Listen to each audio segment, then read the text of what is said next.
Let us pray. Almighty God, we beseech you to behold with your abundant favor and blessings us, your servants, whom you have been pleased to call to leadership positions in this republic. We seek guidance to treat and consider all matters that shall come under our deliberation in so just and faithful a manner as to advance the peace, prosperity, and welfare of our country and of those whose interests you have committed to our charge. Amen.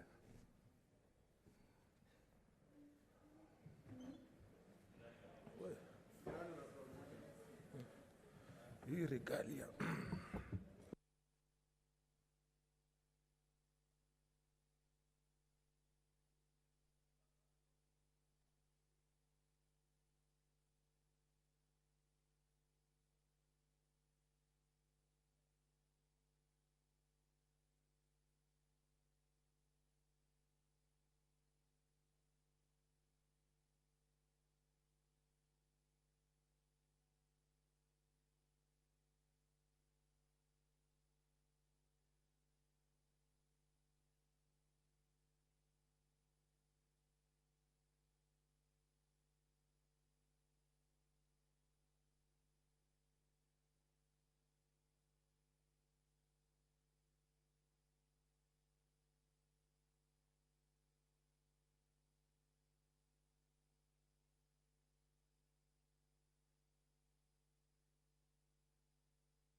Order number 1, administration of oath, Mudhama Agnes Kavindu.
having been elected member of the Senate, do swear in the name of the Almighty God that I will bear true faith and allegiance to the people of the Republic of Kenya, that I will obey, respect, uphold, preserve, protect, and defend the Constitution of the Republic of Kenya, and that I will faithfully, consciously discharge the duties of the Member of Parliament. So help me God.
Okay, order, senators.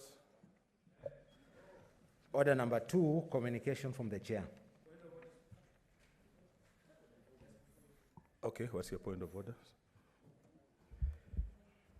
Sorry, Mr. Speaker, just before your communication, I know it is not provided for in our standing orders as they are now, but I would want to plead with you, you use your discretion so that you can allow members to welcome and pass their congratulatory message to the newly elected member for Machakos, even if it was just for 30 minutes, Mr. Speaker. I was going to do that, but the communication I want to make is related to that, so I'll allow. Honorable Senators, I would like to acknowledge the presence in the Speaker's Gallery this afternoon of the Honorable Dr. Stephen Kalonzo Musyoka, EGH, former Vice President of the Republic of Kenya and party leader of the Wiper Democratic Movement, Kenya.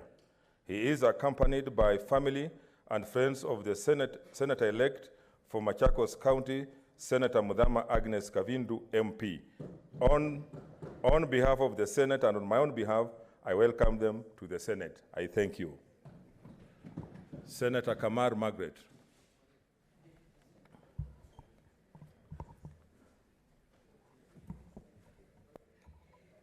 Mr. Speaker, sir, I thank you for giving me the first opportunity to congratulate my sister and the new senator for Machakos, Senator Agnes Kavindu.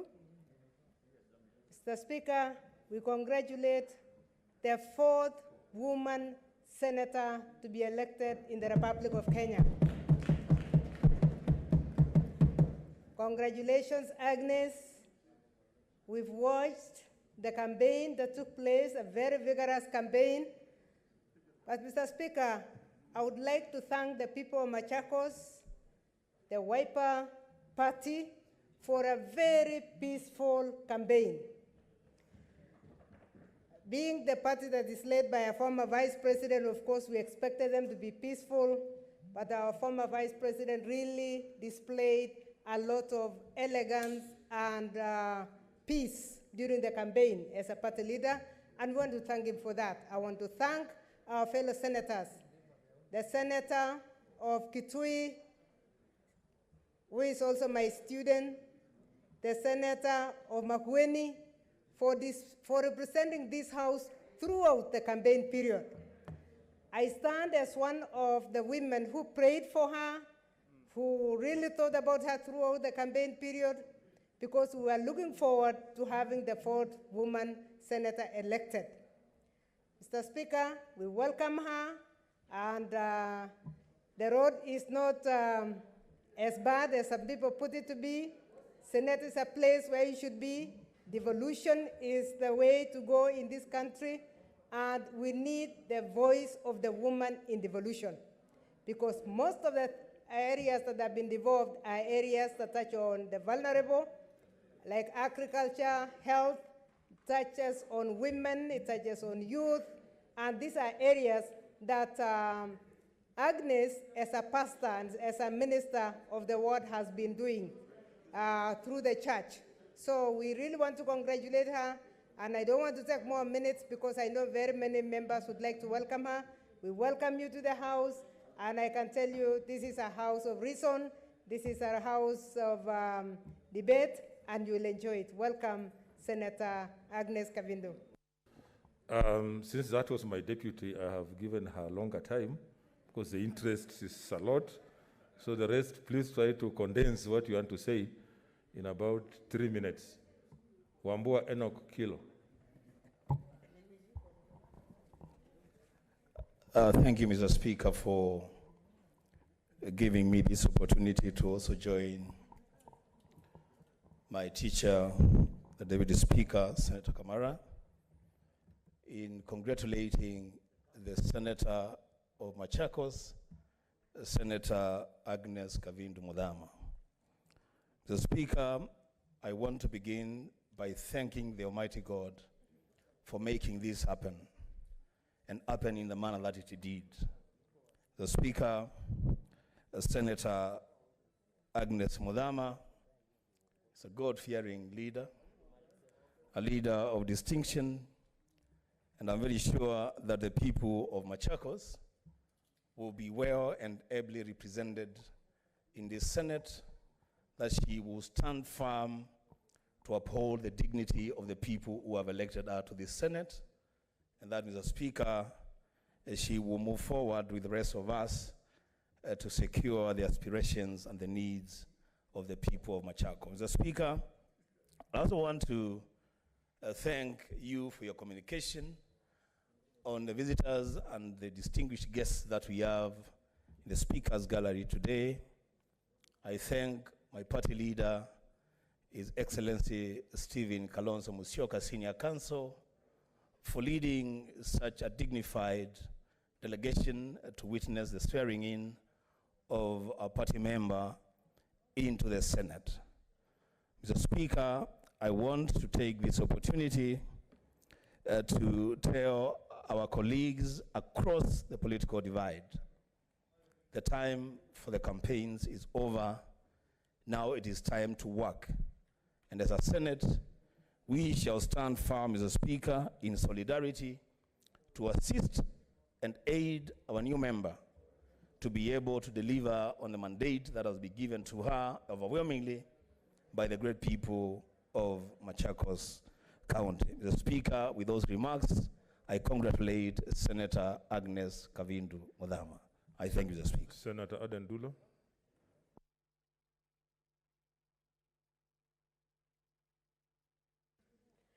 Thank you, Mr. Speaker. Mr. Speaker, let me take this opportunity to welcome my sister, Senator Mudama, to this house and congratulate you in a big way. Number one, let me take this opportunity to thank the President for actually supporting her candidature.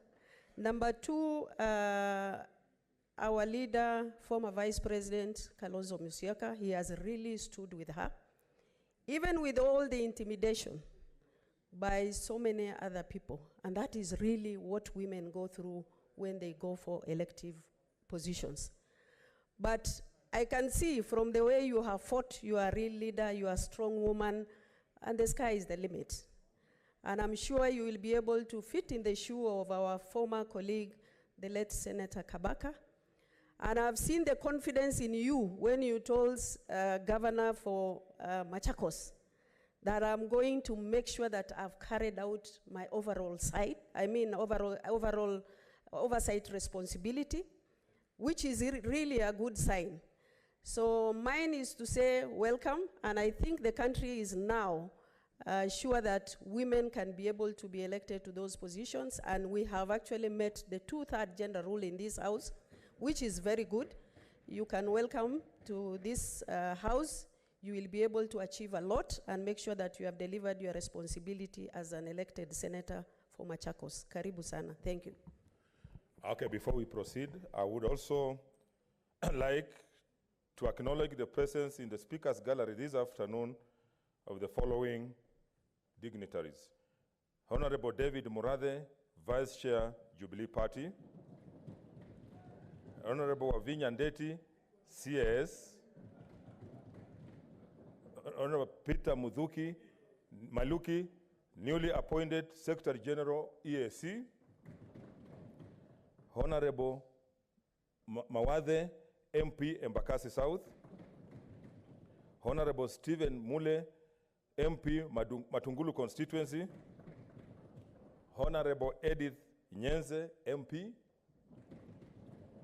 Honorable Joyce Kamene, Women Rep, Machakos. Honorable Mwalio, MP, Masinga constituency. Honorable Robert Mbui, Deputy Minority Leader in the National Assembly. Senator James Orengo.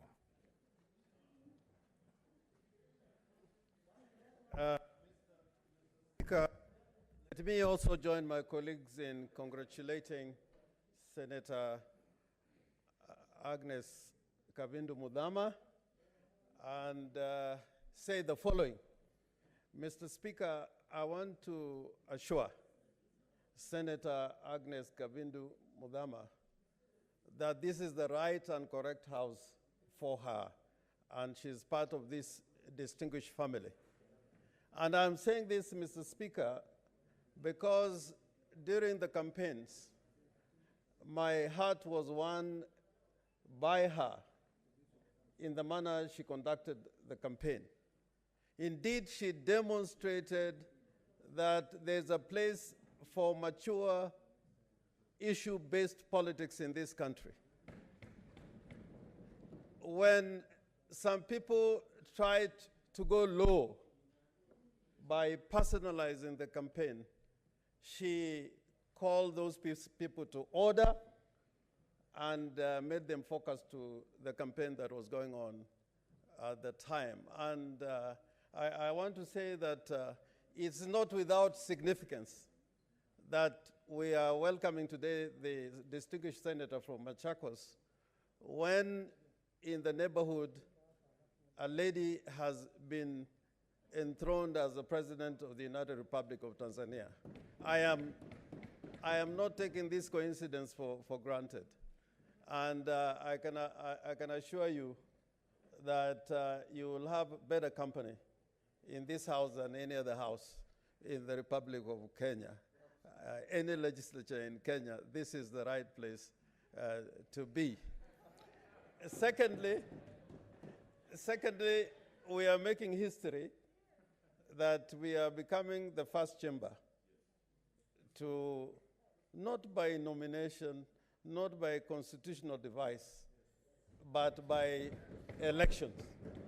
Through a direct franchise, we have been able now to have elected women senators, not just in Machakos, but yours is like the icing of the cake, because it comes at the time when we're having this controversy of how to empower our women colleagues, because they are the majority in any country, anytime, anywhere, and you can check that out whether it is true or false. Secondly, I want to congratulate the Wiper Party for having faith in women. Because they have shown that actually when you nominate women, even in the most controversial elections, they can win. So long as that elections is conducted with dignity and on issues. And it is not coming by way of a coincidence, because I know that the Wiper Party, even in that same county, they have put a lady as a candidate for the position of governor, and that is not the only such example from the Wiper Party. Finally, Mr. Speaker, she's coming to this House at a very critical time. I know the role that she has played. She has been part and parcel of the review of the Constitution. If you look at the report of the BBI, her name is there, and her performance in terms of looking at our Constitution again, she has contributed immensely. So I know that we have a voice to guide us through this great debate that we're going to have on the review of the Constitution. I wish you well, and I think they are happy there in the clouds that a lady of God, if I may put it that way, because she's a pastor. And now there are two of them. One of them is looking at me. I was not going to leave you out.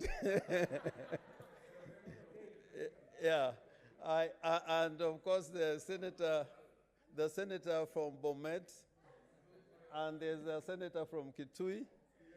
But in the order of significance, because even in the church they have hierarchy, I think today we have a better spokesman for the faith, the Christian faith in this house, and Wambo and others will follow. So, Senator Agnes Kabindu Mudama, I want to assure you that I'll be one of the people listening to you, because I've heard you when you are wearing the other hat, and as a family person, because I know you care, and for the distinguished delegation that has accompanied you, led by the Vice President. To me, this post of calling people former, as far as I'm concerned, Stephen Kalonzo Musyoka is the Vice President. That title never goes. And what you are doing out there in the region maybe is what visited you when you were firm that the candidate for the Wiper Democratic Movement Party will be Senator Agnes Kabindu Mudama. Thank you, Mr. Speaker. Senator Mohamud. But before that, I also wish to acknowledge the presence in our gallery, the Speaker's Gallery of Honorable Kalembe Ndile. Feel most welcome. Yes. Thank you, Mr. Speaker. Let me also join my colleagues for congratulating the new Senator for Machakos, Senator Agnes Mudama, and congratulate her for being elected as the Senator for Machakos. Let me also congratulate the people of Machakos for electing her, and for that matter, electing a woman. In fact, Mr. Speaker, in this country, I think we should do away with this tokenism for women. When women are only nominated, they left a slot for nomination, because on their own, women can be elected. And in fact, parties in this country must be able to nominate women so that, they are fielded as candidates for election.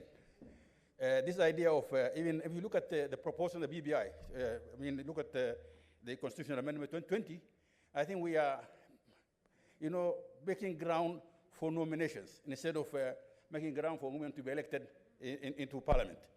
Because you are doing away with the 47 women MPs in the National Assembly and subjecting these women to be nominated, at the behest of parties and party leaders. Let me thank you for being elected. We've elected as a congratulate you for being elected as a Machakos senator. We'll work together because we work with your former colleague, Senator Kabaka, the late Kabaka, very well. He was a very strong member of this house. And in fact, in the team that we are together, Team Kenya, that actually fought very hard for revenue allocation to counties, he stood out as a leader for this country. Despite Machakos losing money, he stood with all of us that actually were losing, so that, you know, we are working together as a team. Congratulations and welcome. Count on our support. On behalf of Mandera people and myself, I congratulate you once again. Thank you. Senator Khaniri. Then after that, you'll allow me to be biased, to allow the women to talk so that they also welcome Senator Khaniri. Yeah. Mr. Speaker, I want to thank you for this opportunity. But just before I join my colleagues in welcoming the newly elected senator for Machakos, allow me, Mr. Speaker, to join you in welcoming a distinguished Kenyan, a man that I have immense respect for, a man that I worked with in the 7th, 8th, 9th, and 10th Parliament, and we did so much together politically. His Excellency Stephen Kalonzo Musyoka, together with the powerful delegation that you've led to the Senate this afternoon. Welcome, Your Excellency. Mr. Speaker, I join you in welcoming the newly sworn-in Senator for Machakos. Kudos. You put up a very good fight. I was following your campaigns. As James Orengo says, as others went low, you insisted that you'll remain high. You were in the right place. This is a house where we do very mature debates, and as you've been told, you are in good company. Mr. Speaker, with the election of Senator Mudama, I think Senate now achieves the 2/3 gender in the House, Mr. Speaker. Even if Justice Maraga's ruling is to be upheld, then Senate will not go home because we have achieved that. Mr. Speaker, the win for Senator Mudama is not just a win for Wiper Party and the people of Machakos, but is a win for the women of this country. You have demonstrated that women can do it. That was a very hotly contested election. All eyes in the country, all attention was focused there, and you emerged victorious. It is a clear demonstration that women can do it. I just want to advise you, Madam Senator, that you are stepping in very big shoes. The shoes of our departed colleague, Senator Kabaka, who was my desk mate. He used to sit here with me, a great debater. And we are confident that you will fit in those shoes properly. So we want to wish you well, wish your party well. By the way, Mr. Speaker, Wiper, as many other parties are struggling with the 2/3, Wiper is the only party in this House that has 50-50. It has 2 men and 2 women. So it is 50-50. So congrats to the Wiper Party for achieving that. And we just want to wish you well in your new journey as the Senator for Machakos. We are here to support you and to guide you as hold hands in this House. Thank you, Mr. Speaker. Senator Halake, if you keep it short, then we'll... Thank you, Mr. Speaker. I also join you and fellow senators in congratulating my sister, Senator Agnes Kavindi Mudama, for her win, which is our win as women. But also let me add my voice to those that have congratulated the party leader of Wiper Party, our Vice President, Mr. Kalonzo Musyoka, for giving a woman a chance to fly the flag of the Wiper Party. Thank you very much, Mr. Vice President. And this goes to show when a woman is given a chance, she will deliver, and she has delivered.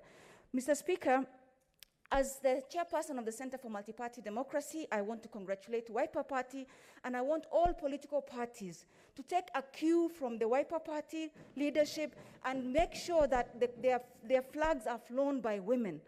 And what we have seen from the elections and from these by-elections, women are weaving their ethics into the complexities of politics and are emerging with mature politics, that has been said by my fellow colleagues. So, Madam Senator, congratulations. You did it in your style, in a fashion that will be emulated by our girls and women, and we welcome you to this house, and I know you will do very well here, just as you've done during your elections. I thank you, and welcome again. Senator Wetangula.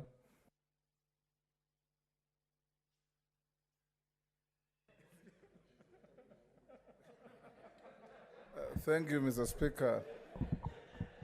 Mr. Speaker, I join you and the House in congratulating distinguished Senator from Machakos, Agnes Kavindu Mudama.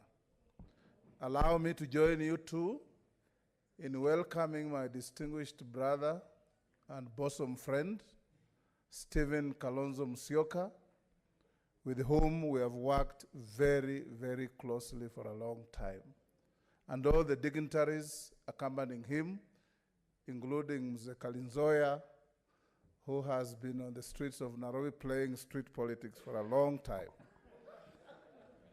Mr. Speaker, I participated, it's called Kalinzoya. Mr. Speaker, I participated in the campaigns for Mrs. Mudama, together with my brother Kalonzo, together with Senator Mutula Jr., Senator Wambua, and all the leaders who are in the gallery. What touched me most, Mr. Speaker, is on the day Mrs. Mudama presented her papers, the first post-presentation rally. She stood in front of a mammoth crowd and said this: I know you people have a lot to say against my former husband, Senator Mudama. Remember, he's the father of my children, and I don't want to hear people bastardizing him. Mr. Speaker, it can't be greater than that. It can't be more humane than that. And she kept that faith. When we campaigned for her, Mr. Speaker, you could see, you could feel, you could hear that this is a senator-elect destined for good things. And as we welcome her, I want to encourage her, Mr. Speaker, that this is a house of vibrant debate. This is a house where you have to have a sharp knife to bring money to your county. The late Senator Kabaka distinguished himself fully in this regard. He even abandoned a gain and joined those who are losing to bring more gain. And indeed, he did that. So, Mr. Speaker, for the women of this country and for Wiper Party that has given Mama Mudama the ticket, women can actually be elected if the environment is right. Mr. Speaker, my party has a distinction of having the only county, Bungoma, that nearly met 1/3 women or gender requirement by having 13 elected women out of 45 wards. You and I know this, Mr. Speaker, and you know there is a young girl, we gave her a ticket before she graduated from Must University, and she went and defeated 16 men. So, women of Kenya, don't wait for tokens. Pull up your sleeves, face the men, fight gallantly. There are many of us who will stand with you, by you, and move with you to make sure that you get what you deserve. Not as tokens, but as of right. Thank you, Mr. Speaker. Senator Linturi. Okay, then.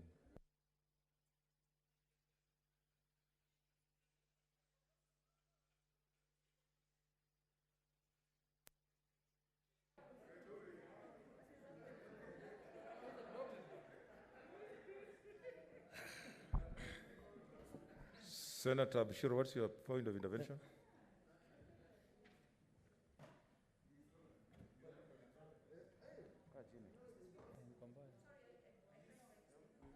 Okay, proceed. Thank you, Mr. Speaker, for this opportunity. Mr. Speaker, I want, with a lot of respect and humility, congratulate the Senator for Machakos, Mrs. Agnes Kavindu Mudama. Mr. Speaker, I want to take this opportunity to tell the women fraternity and to give them advice that, Mr. Speaker, being a woman is no disability. Being a woman, you have equal power, you have equal strength to that of a man, and what men can do, women can do better. Mr. Speaker, this House, through the election of Madam Agnes Mudama Kavindu, just like I think Kanedi said, we have now been able to acquire the 2/3 gender reality or requirement. And for that matter, Mr. Speaker, I must encourage the women out there. I must also encourage the party leaders, like to be able to learn from His Excellency Kalonzo Musyoka, who I served with in this parliament, who was my friend when he was vice president, to know and always prioritize the nomination of women to run for various positions in this country. Because if all of them were like Kalonzo Musyoka, probably will not be in the problem that we have today in terms of being to fulfill the 1/3 gender requirement, Mr. Speaker. Those few remarks. Congratulations, Senator Agnes. Welcome to the Senate. I am sure you are equal to the task. And always remember, just like the oath that you've taken says, you always pay allegiance to the people and the Republic of Kenya, that you owe the people of Machakos that responsibility, that allegiance to serve them with dedication and to ensure that what is required of them, what is required of you as the senator is done. Pongezi sana. Senator Beatrice Makori. Thank you, Mr. Speaker. I take this opportunity to welcome and congratulate Madam Kavindu Mudama for joining us in this House. And let me take this opportunity to congratulate the Machakos citizen for electing a woman. Indeed, this is a great day to us, to this House. And I said, as I say, always, what a man can do, a woman can do better and more and more. Congratulations, Madam Kavindu. Thank you. Senator Rose Nyamunga. Thank you, Mr. Speaker, for giving me this opportunity to join you and my colleagues in welcoming Senator Mudama in this House. I want to thank God very much because this is the doing of God. Politics is a very hard game, and a woman competing amongst men is not a mean joke. We want to congratulate the party leader, Wiper party leader, former vice president, who is present here, to let him know that we are really happy with what you've done, supporting a woman in the midst of a lot of noise and useless talk that should not even come from men. We want to let you know that we respect you because you stood very firmly and you stood by your candidate, and today you have given us a woman of dignity to sit in this House. I want to welcome her and to let her know that she'll never feel lonely in this House because some of us are here, Madam Mudama. And secondly, we have a very strong support from our staff. We have a very cooperative staff, very strong, very educative, that within a very short time, you will be swimming. You will not be walking in this parliament. You will be swimming, and the main agenda in this House is to represent the people of Machakos. Senate is about the people. It's about the devolution, to make sure that devolution works and that the people of Machakos get what they deserve. I thank you, Mr. Speaker. Senator Faria. Thank you, Mr. Speaker. I wish to join you and my other colleagues in congratulating Senator Agnes Kavindo Mudhama for a resounding victory. 85% win is not a mean feat. I tell you, how many people came here with 85% win? I'm sure very few. So I congratulate you. I also wish to congratulate Wiper Party and your party leader, our former president, for allowing a woman to thrive. I congratulate him so much. Because women in this country, it's not that they're only not organized, but I tell you, I'm telling parties, ignoring women votes is very dangerous trend because they are also voters and they are 51% of this country. So I think we should not ignore. And I also think that next time, when there is election for this country, let's look for the party that will make the deputy president at least a woman. That should be our minimum as women. And I think His Excellency Stephen Kalonzo Musyoka will lead by example, I'm sure of that. And I think Machakos County has removed the notion that women are electable and that they can trust their vote with a woman and that we have capacity to deliver. And I wish to also request the people of Machakos to elect her again for the second term. Now that she just learns how to do things, next time elect her also so that she comes with great experience. And I also wish, something phenomenal happened in East Africa. We have a woman president. I think a woman from this region, every woman in this region, should be very proud of Suluhu, because she's now the president of Muungano wa Tanzania. So I am very happy about that as well. And I think even in Kenya, that is possible. So let us all as women and men work towards giving women opportunity and making sure that they are given nomination. Because this lady was able to conduct her election in a very dignified manner.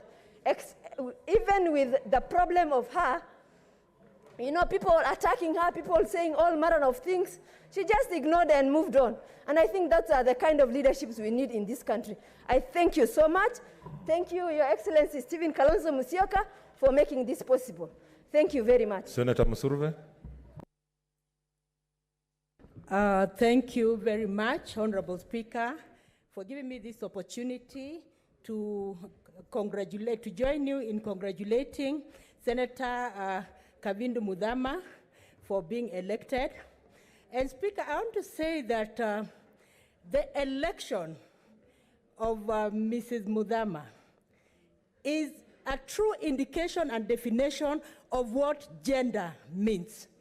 When we are talking about the issue of gender, we are talking about men, women, joining hands for a better future. And I want to thank the party leader, Honorable Stephen Kalonzo Musyoka, for deliberately ensuring that a woman gets the party ticket. And apart from that, walking the journey with her and ensuring that the men around her support her, rally behind her until she has delivered.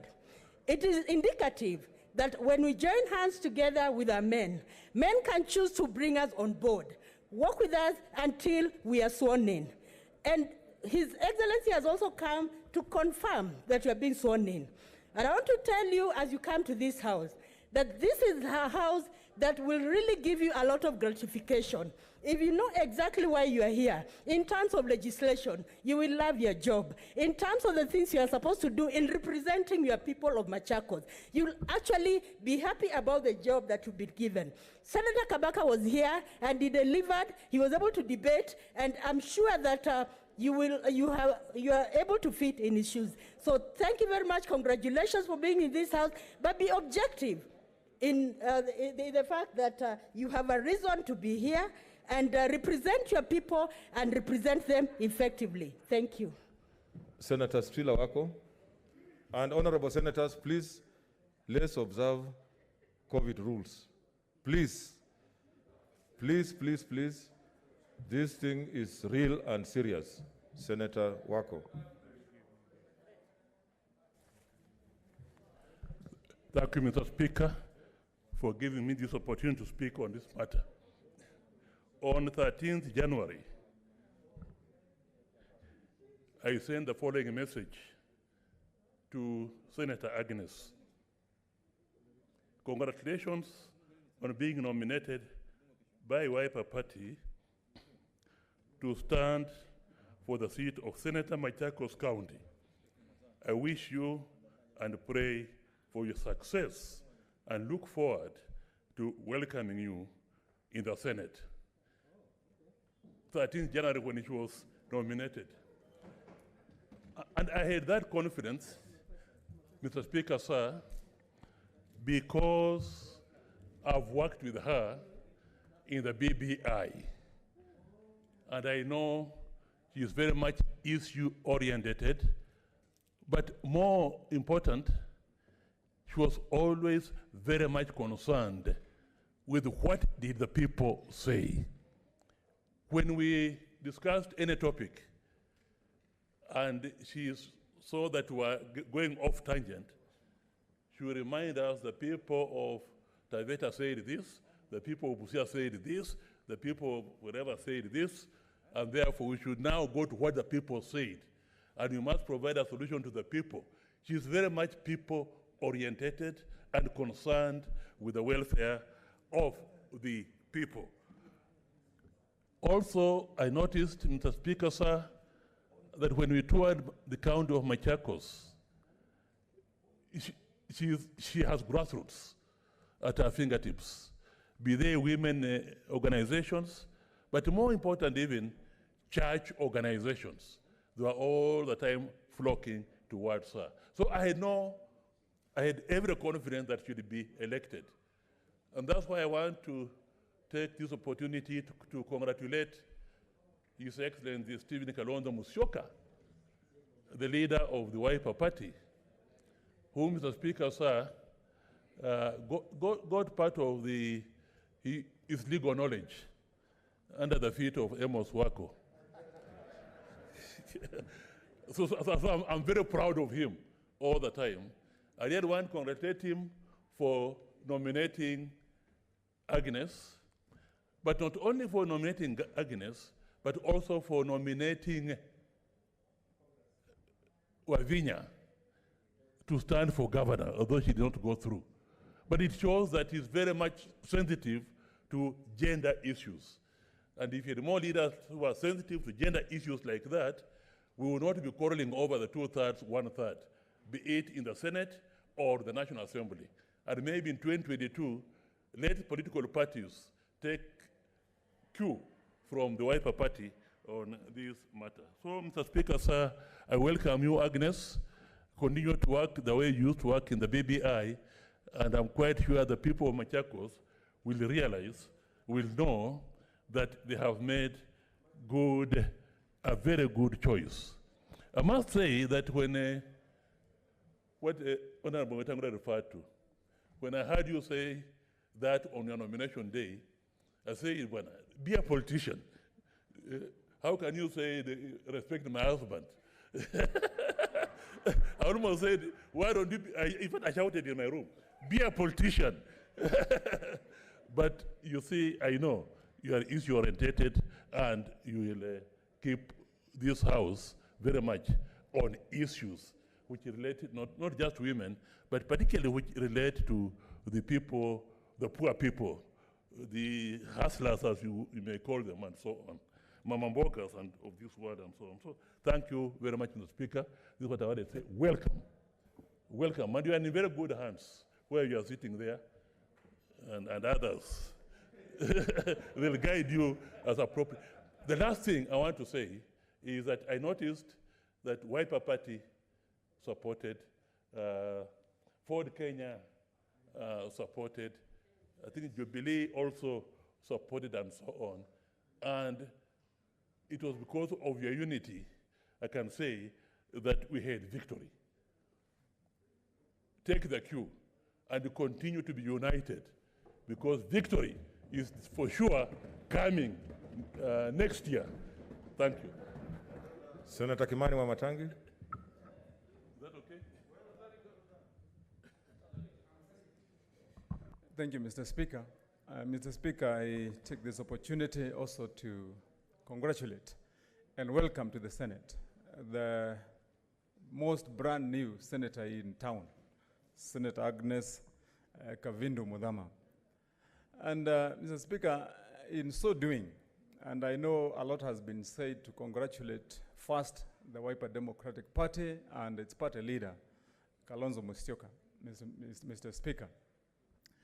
I dare say that in my mind, when I look at the history of the Wiper Democratic Party and its party leader, I think I could say with confidence that our politics is getting somewhere. That now we can start to see that issue-based politics is not in vain. And the Wiper Democratic Party leader has had a unique distinction himself as being not only focused, but cool and rational throughout. And it is no wonder, Mr. Speaker, then that indeed he chose the values that are in Agnes Kavindu Mudama.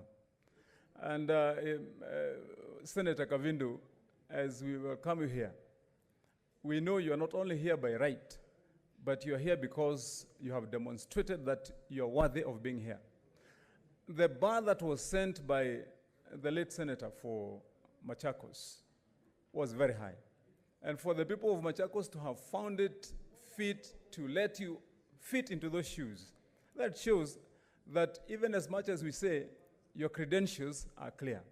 So I want to welcome you here, and I am certain that you will find your rhythm, that you will fit within the team that is here, and you will add value to not only what the people of Machakos have sent you here to represent them for, but also in the debate of this House. And we have no doubt as senators ourselves, because during the campaigns, as many have said, we heard, we saw, we witnessed, and coming through that rubble and to rise up and arrive here, we know that you're only going to leave this house a better house than you found it. Your values are useful as a Christian, as a mother, and as a wife. May God bless you. We'll be here for you, and we'll do what we have to do to make your stay here in the Senate better and accompany you in giving success to this House. Welcome. Senator Juma Isa. Asante sana Mheshimiwa Spika kunipa fursa hii na mimi niweze congratulate Mama Agnes, Senator Agnes kuchaguliwa kama senator wa Machakos. Mheshimiwa Spika, kwamba watu wa Machakos wameamua na pia wametoa kwa sauti moja kwamba mama anaweza, na tulikuwa tunatarajia na tumeona mama ametosha kweli. Karibu sana Mama Senator Agnes, na pia natoa shukrani yangu kwa niaba pia kwa watu wa kaunti ya Kwale. Shukrani pia kufikie na pia iende kwa chama cha Wiper, kwa His Excellency Stephen Kalonzo, kwamba umefanya kazi nzuri sana na umehakikisha kwamba kampeni imeenda salama na kwa amani. Na pia kwa viongozi wengine wale kuweko wa Jubilee, Wiper, ANC, KANU, mkiungana pamoja kwamba mumefanya kampeni kwa njia ya amani na kuhakikisha kwamba Senator Agnes ameweza kumkuwa mshindi katika kiti hichi cha Machakos.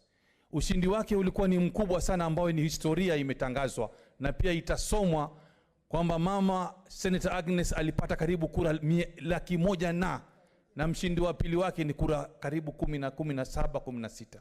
Hii ni kuonekana kwamba mama anaweza, na sisi kama maseneta tunasema mama Senator Agnes tuko na wewe na tutakusupport katika kila jambo katika senate hii. Asante sana. Asante sana Mheshimiwa Spika. Senator Cleophas Malala.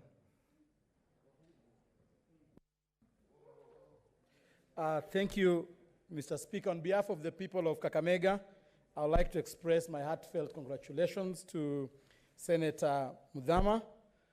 Mr. Speaker, Many people have congratulated the people of Ukambani for having a peaceful election. It is in the same breath that I will want to congratulate the people of Matungu and Kabuchai for also having a peaceful election in the just concluded by-elections, Mr. Speaker. Mr. Speaker, as we celebrate and as we congratulate Mama Kavindu. What's your point of order, Senator Nderitu?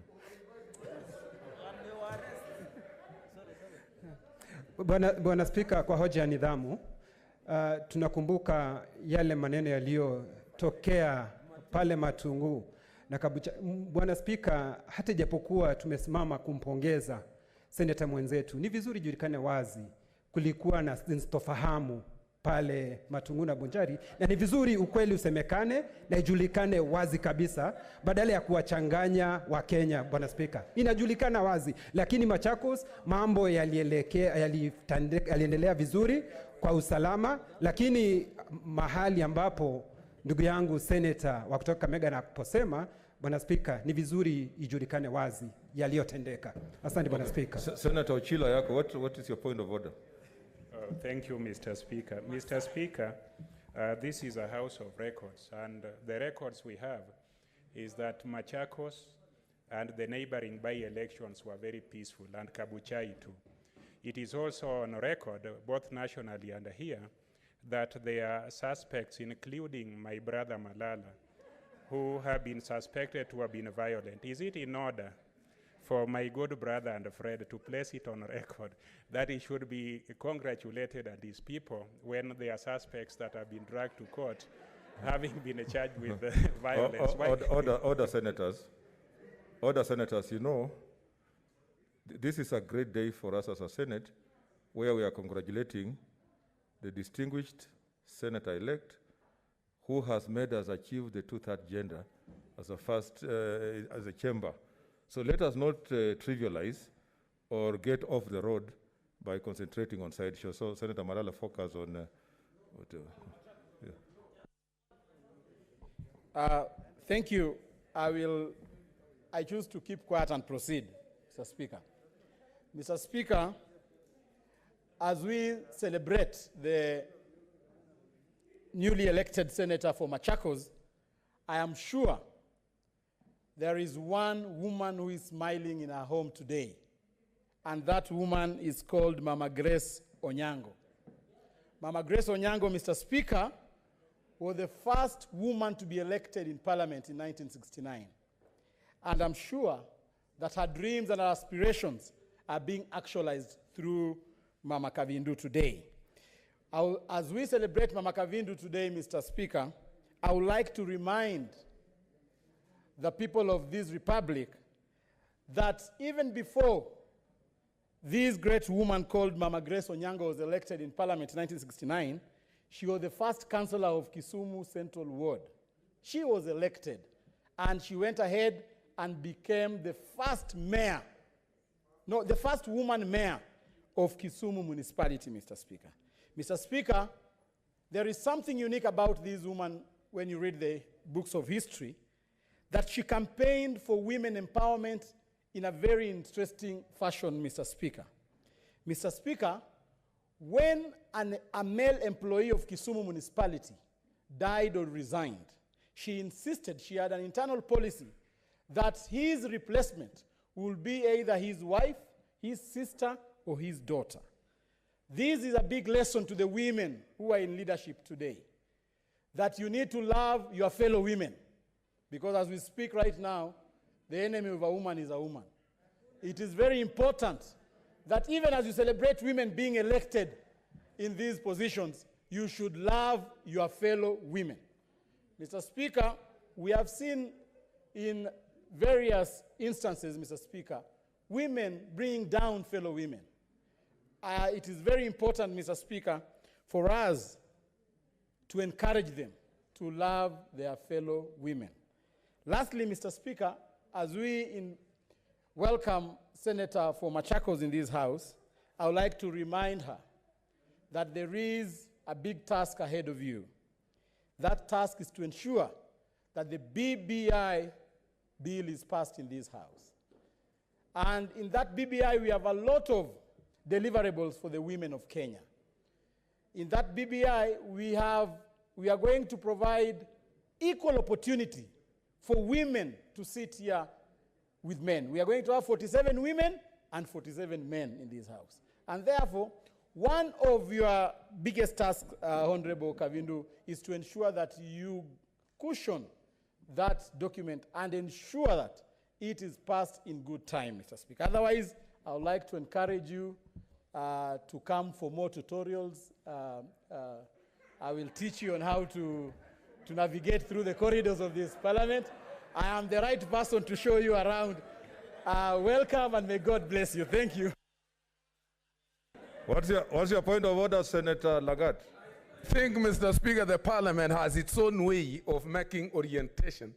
And I tend to think that private orientation should not be entertained. Thank you, Mr. Speaker. Order, members.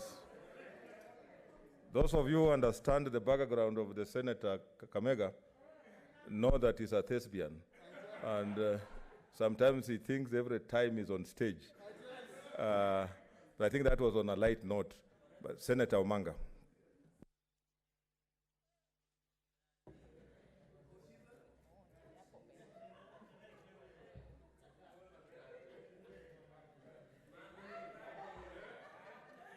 Asante Bwana Spika. Ningependa kujiunga na maseneta wenzangu kumpongeza Madam B. Senator Mudhama. Nimekuwa na privilege ya kufanya kazi na B. Mudhama. Nilimfanyia campaign zake za mwaka 2017. Alikuwa mwania wa kiti cha kina mama Machakos County kwa chama changu cha Jubilee. Na kusema kweli alikuwa ni mama shupavu, ni mama wa mpangilio. Bwana Spika, tunasema ya Mungu ni mengi. Kwamba Mungu aliona kuwa Bi Mudhama hafai tu kuwa kiti cha kina mama, lakini anafaa kuwa kiti ambacho atapigana na wanaume na atawabwaga, na sasa yeye ndiyo seneta mpya tunaye wa Machakos County. Bwana Spika, hii imetupa motisha kama viongozi haswa kina mama walioteuliwa, kwamba tunaweza kwenda kule tuombe kura na tuweze kuchaguliwa. Ningekupongeza pia chama cha Wiper. Kimejiunga na chama changu Jubilee, ambacho Bwana Spika kilileta kina mama shupavu, Deputy Speaker Bikamar na Madam Susan Kika ambaye alichaguliwa kutoka county kubwa sana Kenya hii.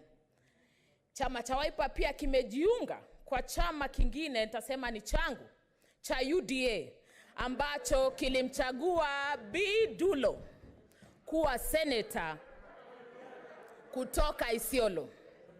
What's your point of order, Senator Wambua? Mr. Speaker, this is a House of Records. Order, senators. Take your seat. I said observe your social distance.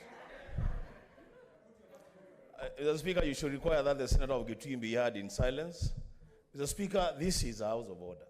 It's a House of Records. I want it to go on record that the Wiper Democratic Movement Kenya has no alliance whatsoever with a party called UDA. We have not joined that party in any way. There are no plans to do that at all. Our alliance, Mr. Speaker, is the Jubilee Party. That should go on record. I thank Mr. Speaker. Okay. Asante Bwana Spika, ningeomba maseneta wenzangu wawe watulivu na wasikize kwa makini. Sikusema kwamba wameungana kisiasa. Nimesema wamejiunga kwa vyama vile ambavyo vilileta kina mama kwa nyumba hii. Viliteua kina mama kimekuwa sasa chama cha tatu, kwa sababu PDR ambacho ndio kimebadilishwa kinaitwa UDA kilileta Senator Dulo kwenye Senate.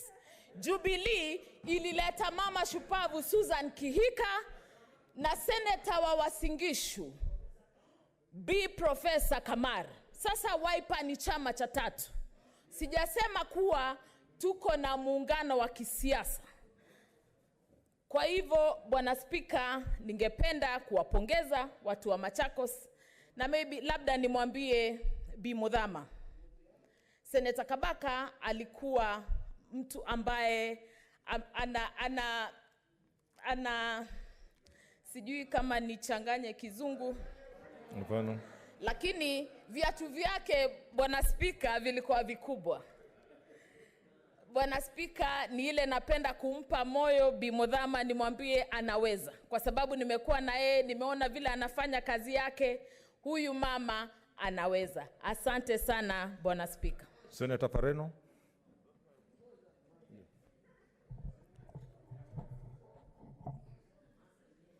I thank you, Mr. Speaker, for giving me this opportunity.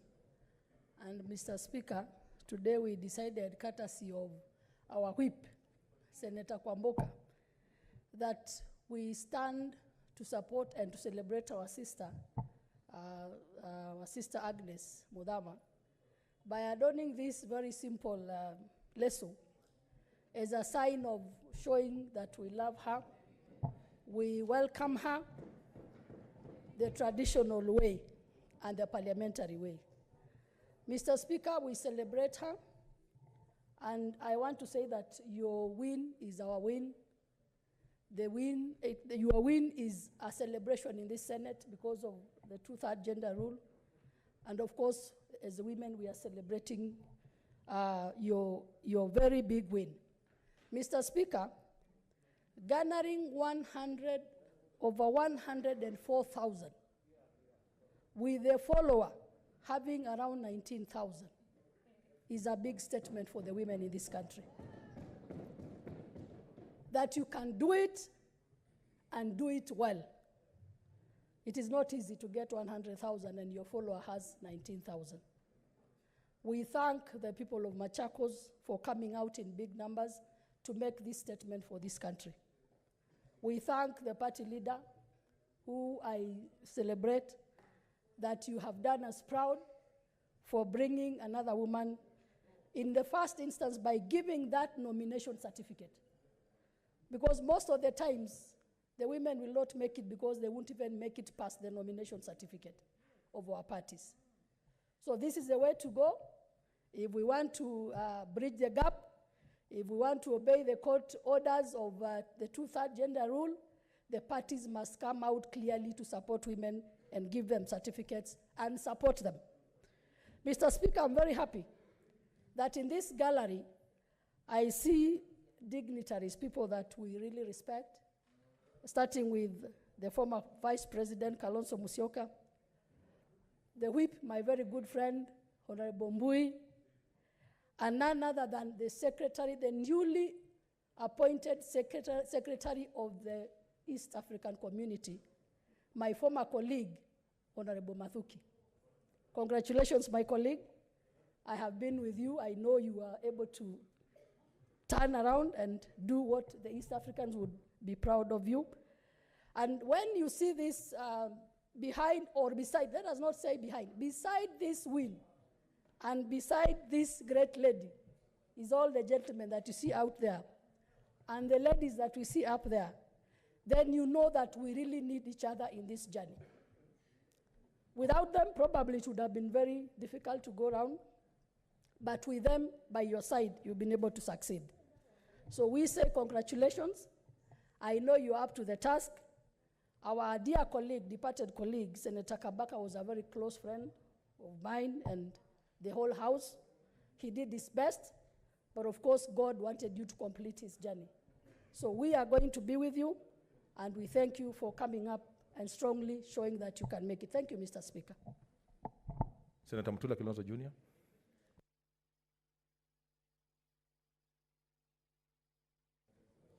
Thank you, Speaker. I would like, of course, like my colleagues, congratulate Agnes Kavindu Mudama. On my side, people are calling you Senator Mudama. We'll call you Senator Mudama because that's your name.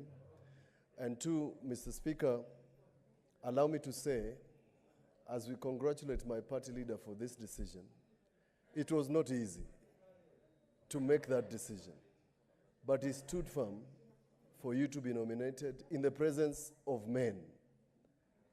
Senator Wambua and I were there during those discussions, and we know the difficulty that was there in doing so. Secondly, most of you don't know that Agnes Kavindu was actually a member of Jubilee and agreed to join Wiper to become our candidate. And it's an honorable thing. To the Jubilee leadership that agreed, and the Vice Chairman is here, that we could have Senator Agnes Kavindu Mudama to be with us is also an act of magnanimity on your part and the people of Machakos.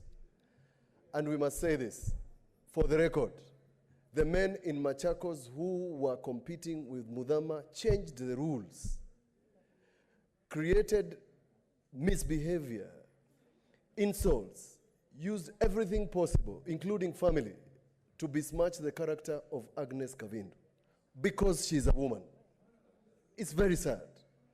But just like Jesus said when he was being crucified, this lady, Senator Agnes Kavindu, impressed me. She said, forgive these people. Every time we repeated, she said, forgive these people. We are very proud of you, Senator Agnes Kavindu, for your victory and for the party for seeing it fit. Mr. Speaker and members of Senate, you are not aware that the manifesto of Wiper is 50-50. We are implementing the 50-50 gender parity rule. When Kalonzo is president, it will be 50-50. He has said so. And I can repeat so on record. Therefore, the 50-50 you are seeing of the senators here is a reflection of the manifesto of our party leader. It's not a coincidence. It's deliberate action. I have been a gender rapporteur for gender parity. The issue and the question of gender parity is a question for political parties. And Wiper has led the way. And we are going to lead the way. Just follow us. Thank you, Speaker. Senator Chararige, 2 minutes each so that we have a long agenda. Thank you, Mr. Speaker. From the onset, I want to congratulate Senator Agnes Kavindu Mutama, Kava Mama. I hope I got the name correct. And wish you the best. I want to equally congratulate our United Democratic Alliance candidate, Ngengele Mudama.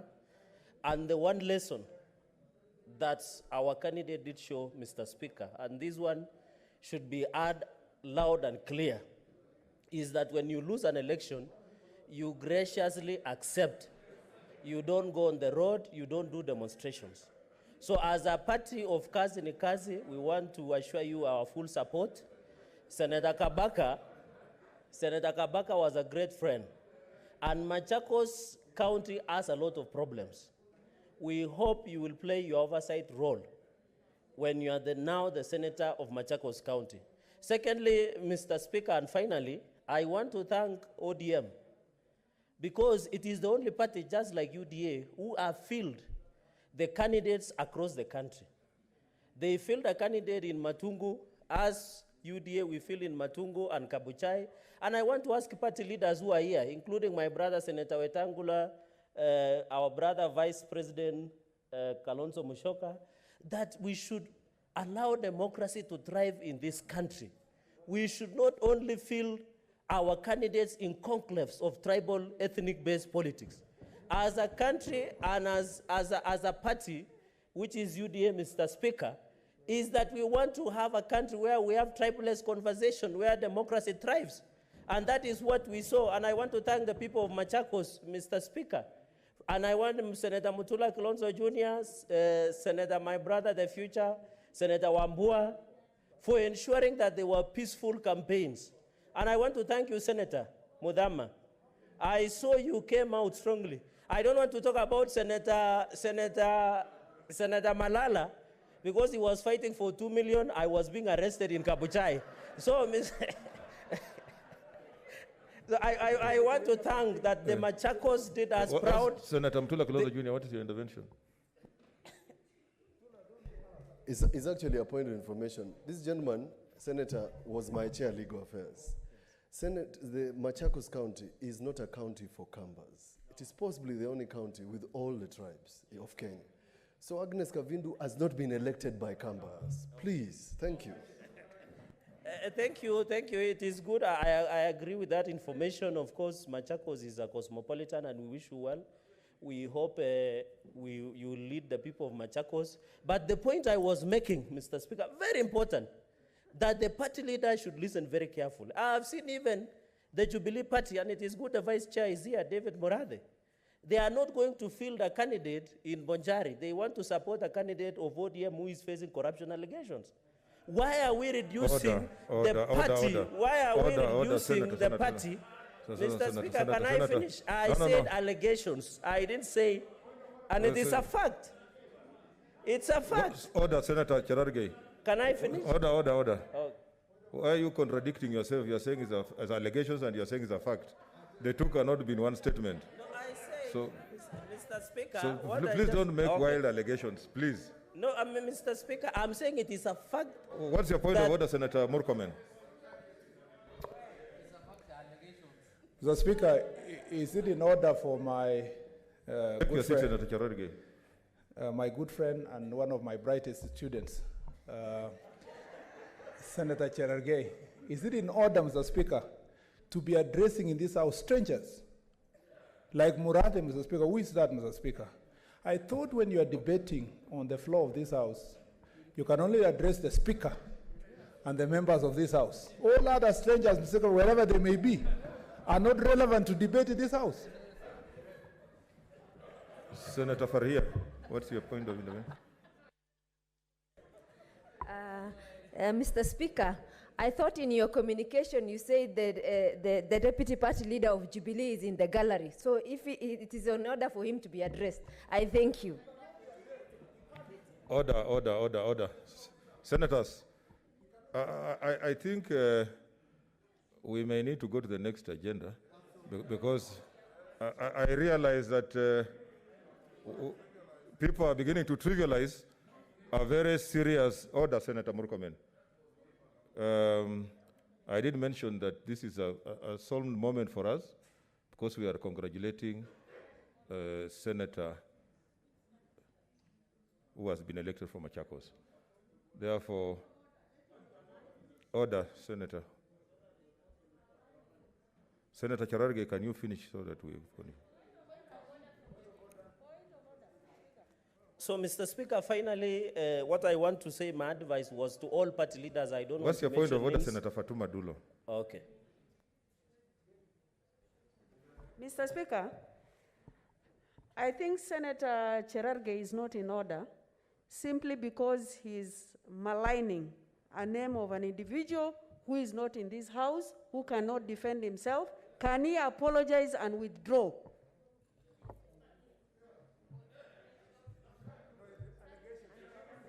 Senator Siaya, James Orengo, just a minute.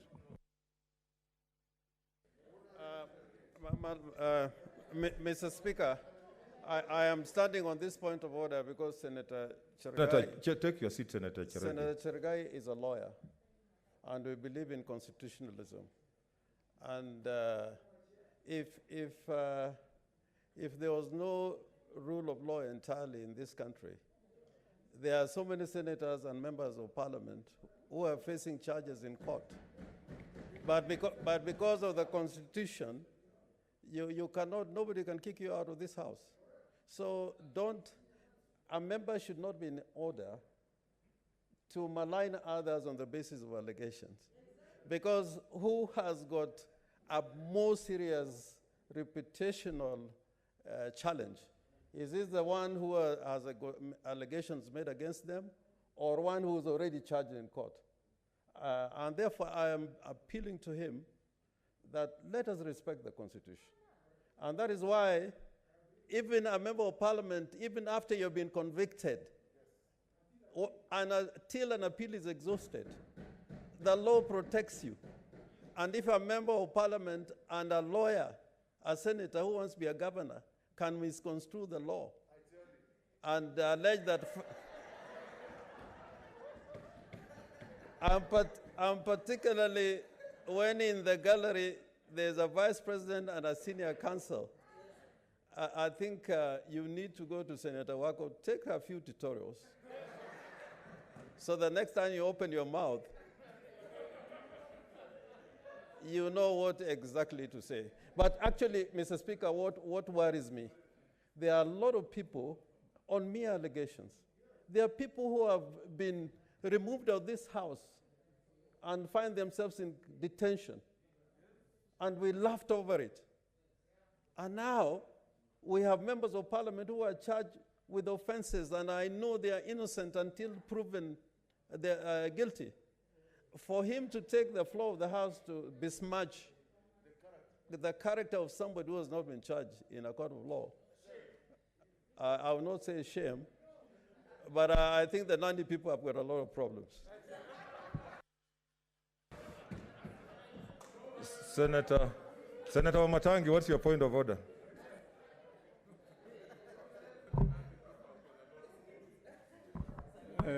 Mr. Speaker, this is a house of precedents, Mr. Speaker, and that's in our standing orders.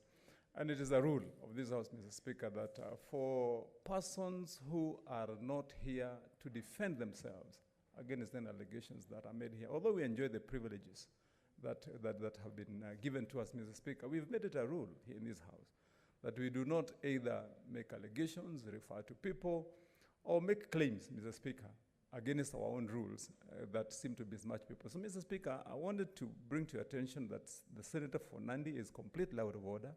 And Mr. Speaker, also the Senator for Elgeyo Marakwet, Senator Kipchumba Murkomen, before he entered, in the debate that had ensued here all the way through, we have been referring to the leader of the Wiper Democratic Party, Mr. Kalonzo Musyoka, all the way through.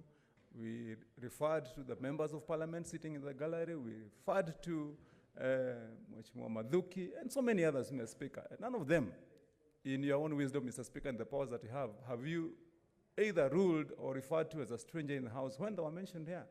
So it is also not in good faith and taste that the Senator for Elgeyo Marakwet singles out the name of David Murathe, him having sat in the gallery. We have referred to all of them, Mr. Speaker. And as such, because it was in your communication, Mr. Speaker, and you are the one who first mentioned the names of the people sitting in the gallery, I think we are a house of dignity. We are a house of respect, Mr. Speaker. And I believe that we should conduct ourselves in a so that this debate, Mr. Speaker, can be respected. And I agree with you and tell Mr. Speaker, as the Senate Majority Whip, that this debate that is here to welcome the Senator for Machakos should be held in absolute dignity of this House, as we have always done, Mr. Speaker. And the whole country is watching. How does the Senate conduct its business, Mr. Speaker? Thank you. Senator Wetangula, what's your point of order?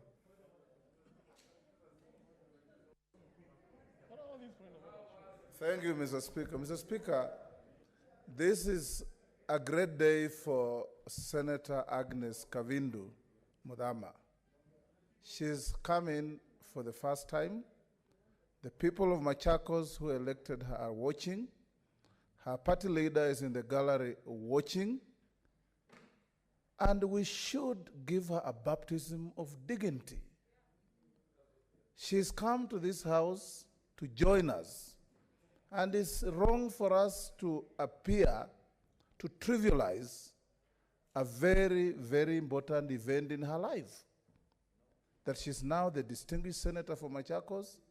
She's come to the upper house, the house of record, the house of decorum, and the house that should have men and women of distinction who don't stand up to trivialize debate and start bringing our extraneous issues. The implosion in Jubilee is not on this floor, Mr. Speaker. We are congratulating the senator for Machakos.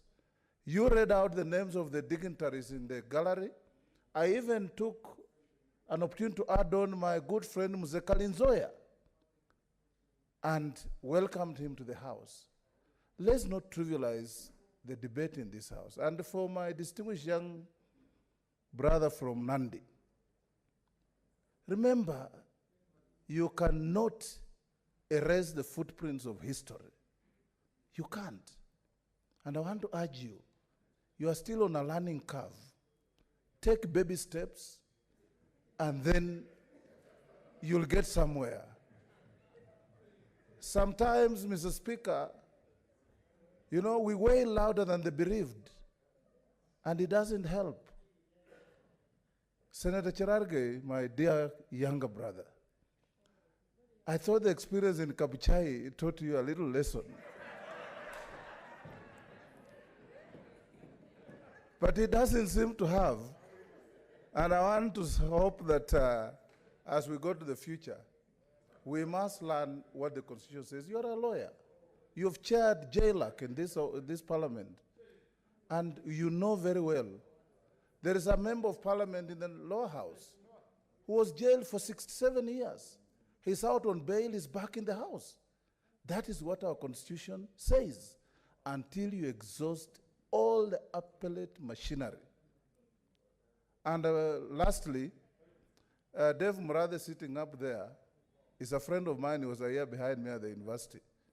Whatever you are doing in Jubilee, don't bring it to this floor because we have no issues with it. Senator, order, senators. Order, senators. Order, senators.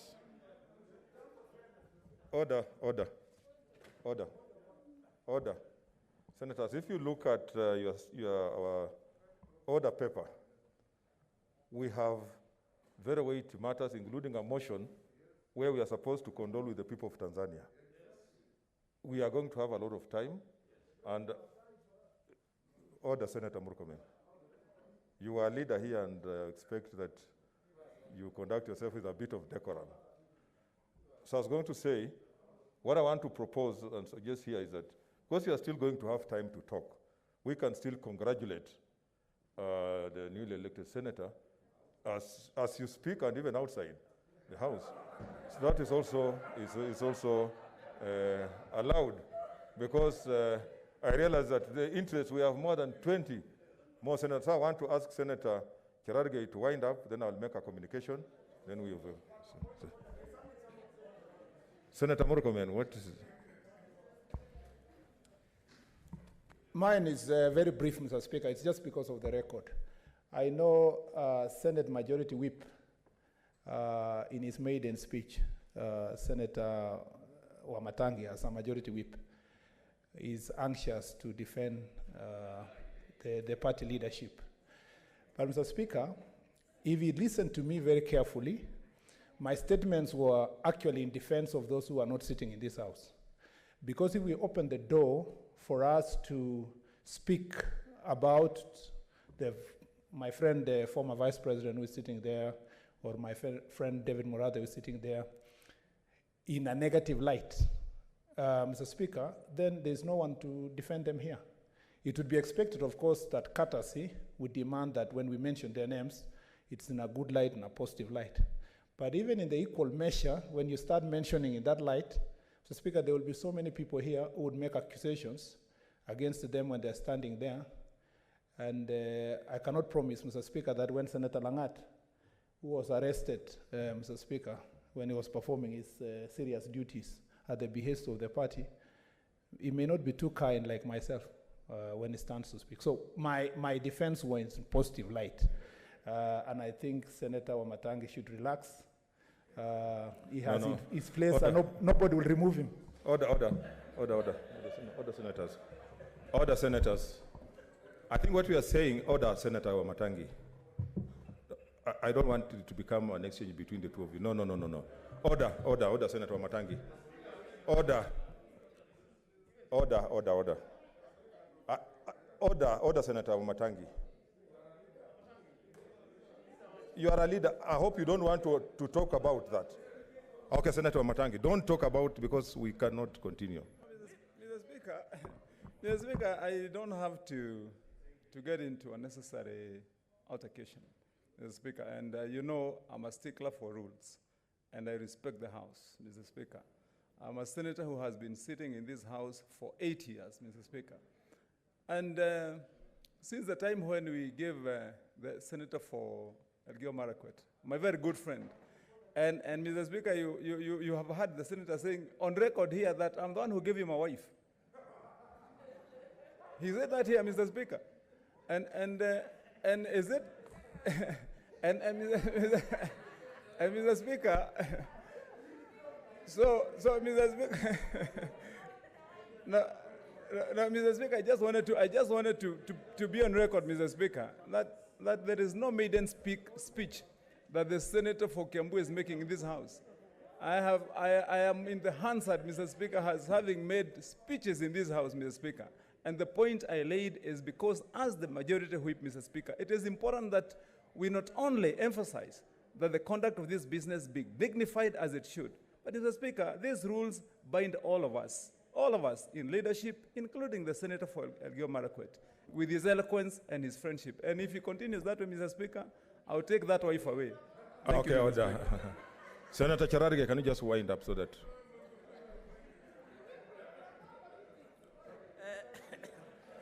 Thank you, Speaker. I want to conclude by saying I think Senator Moses Wetangula... Order, senators. Senator Moses Wetangula was not here when I was giving some advice to party leaders.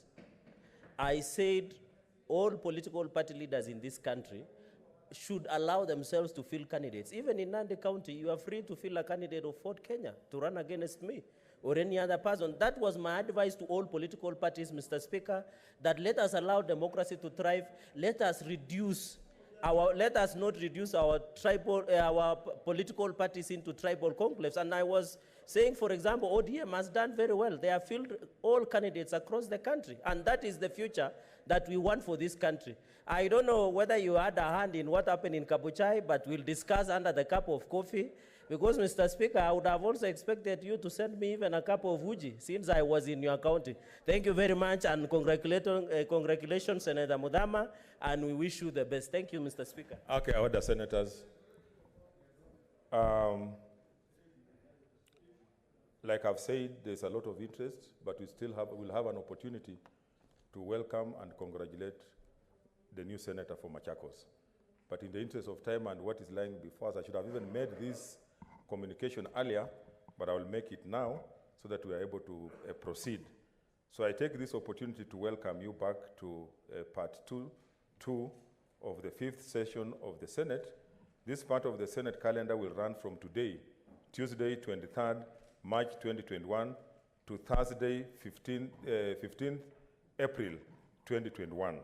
It is my hope that you all kept well and safe during the 2 weeks recess, reconnected with your constituents, families, and friends, and that you are ready for the business of the Senate in the coming weeks. You will recall that on Wednesday, 3rd March 2021, I issued communication regarding the status of delivery by the county assemblies to the Senate of the speakers of the 2 houses of Parliament their decisions on the draft Constitution of Kenya Amendment Bill 2020 and the attendant roadmap on the bill. I indicated that as at 2 p.m. on that day, a total of 34 county assemblies had submitted to the 2 speakers resolutions by the county assemblies on the proposed Constitution of Kenya Amendment Bill 2020 pursuant to Article 257(7) of the Constitution and Paragraph 5 of the Guidelines for Delivery by the county assemblies as set out in legal notice number 175 of 22nd November 2019. Since then, the remaining counties have all submitted resolutions on the respective decisions on the bill. The final result is that 43 county assemblies have submitted a certificate of approval, while 3 county assemblies submitted certificates of rejection. 1 county assembly submitted letters to the speakers of the Houses of Parliament conveying that they had abstained. Honorable senators will recall that before we proceeded for recess on Thursday, 4th March 2021, the Constitution of Kenya Amendment Bill 2020 was read a first time in both the Senate and the National Assembly, taking into account that the threshold set out at Article 257(7) of the Constitution had been met. The bill was committed to the Standing Committees on Justice, Legal Affairs, Human Rights pursuant to Standing Order 141 of the Senate.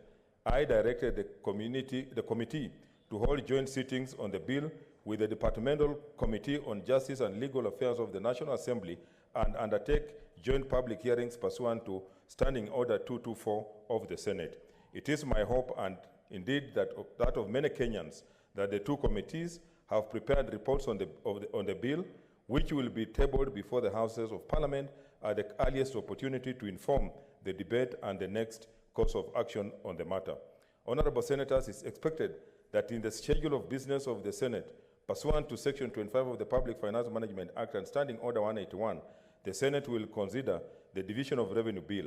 As a standard practice, this bill is introduced in the National Assembly. The Senate Business Committee will therefore prioritize this bill upon receipt of a message from the Assembly on the matter. Shortly thereafter, the county assemblies of the county allocation of revenue bill will be introduced pursuant to Standing Order 182 of the Senate. Other business already before the Senate include 9 bills that were read a first time on 4th March 2021, a total of 49 petitions before respective standing committees and statements pursuant to Standing Orders 47 and 48. We will also be expecting chairpersons of respective standing committees to make their quarterly reports pursuant to Standing Order 51(1)B.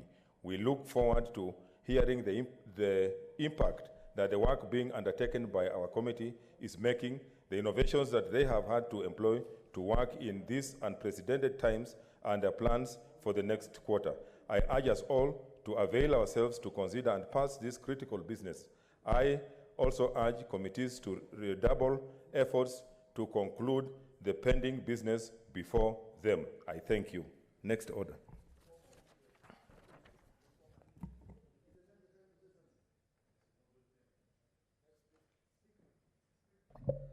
Order number 3, messages.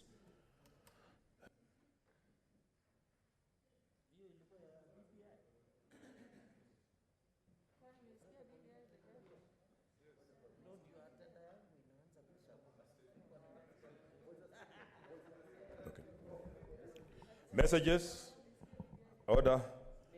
Message from the National Assembly.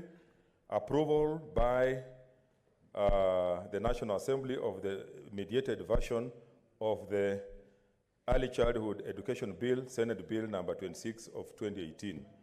Honorable Senators, I wish to bring to your the attention of the Senate that on Friday, 12th March 2021, pursuant to Standing Order number 41, 3, and 4, the clerk delivered to me a message from the Speaker of the National Assembly regarding the approval by the National Assembly of the mediated version of the Early Childhood Education Bill, Senate Bill number 26 of 2018. The message, which is dated 9th March 2021, was received while the Senate was on recess and was transmitted to all senators on 16th March 2021 pursuant to Standing Order number 41.5. Further, pursuant to the standing orders, I now report the message.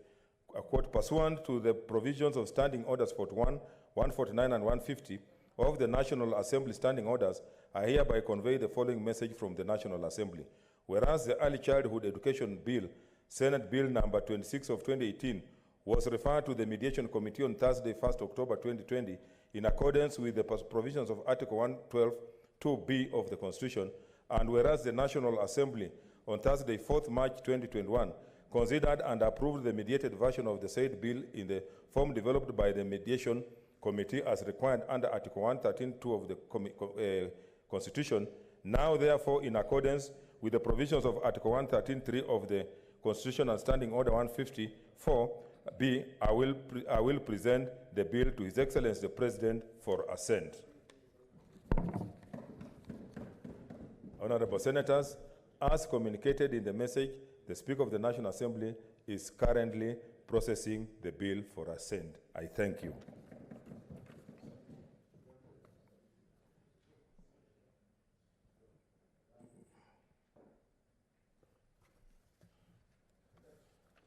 I have another message from the National Assembly on the passage of the Care and Protection of Older Members of Society Bill, Senate Bill number 17 of 2018.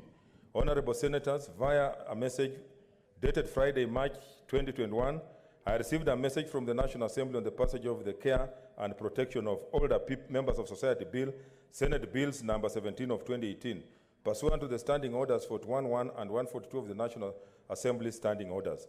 You may recall that this bill was passed by the Senate on Wednesday, 12th June 2019, with amendments and referred to the National Assembly for consideration.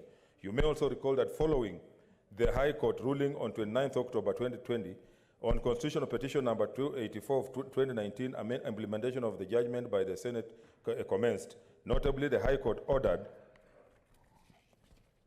that all bills for which the concurrence process contemplated under Article 110.3 of the Constitution could not be demonstrated be ceased, and that the said concurrence process be adhered before introduction of such bills in either House of Parliament.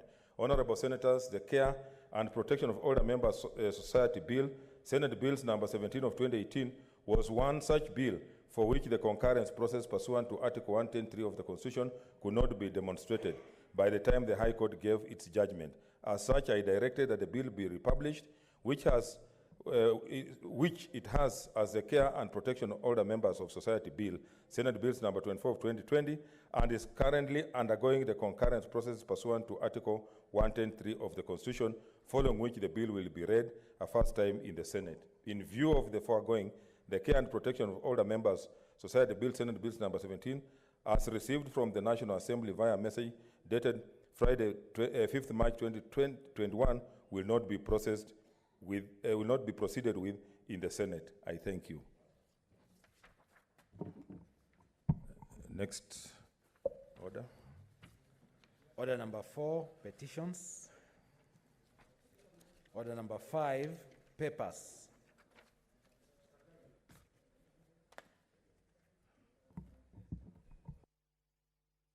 Leader of Majority.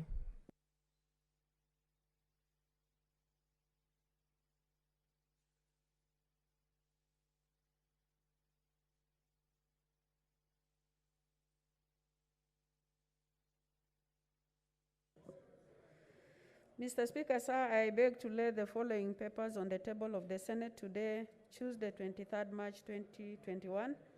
Number 1, report of the Auditor General on the financial statement of the County Assembly of Siaya for the year ended 30th June 2019. Number 2, report of Auditor General on the financial statement of the County Executive of Siaya for the year ended 30th June 2019.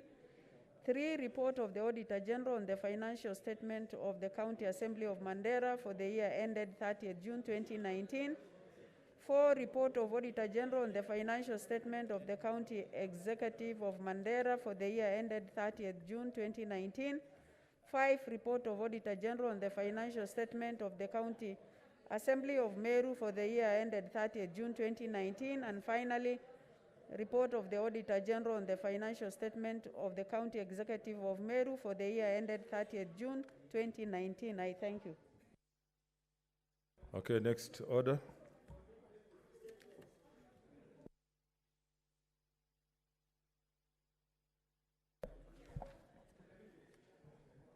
Order number 6, notices of motion.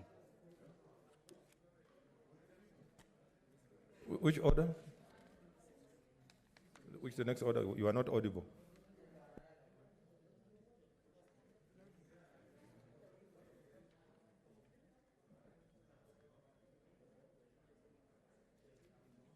Senate Majority Leader, notices of motion.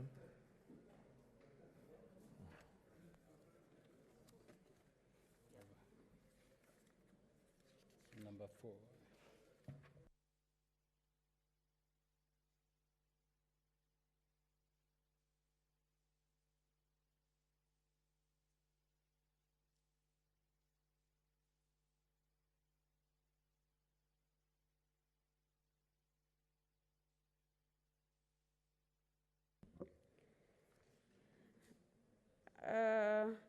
I wish to give notice of motion.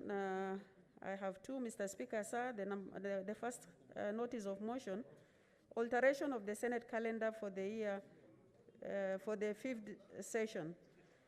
That notwithstanding the resolution of the Senate made on the 16th, 2021, approval of the Senate calendar, pursuant to Standing Orders 29.4 and 31.3, the Senate resolves to alter its calendar regular sessions for the fifth session 2021 in respect of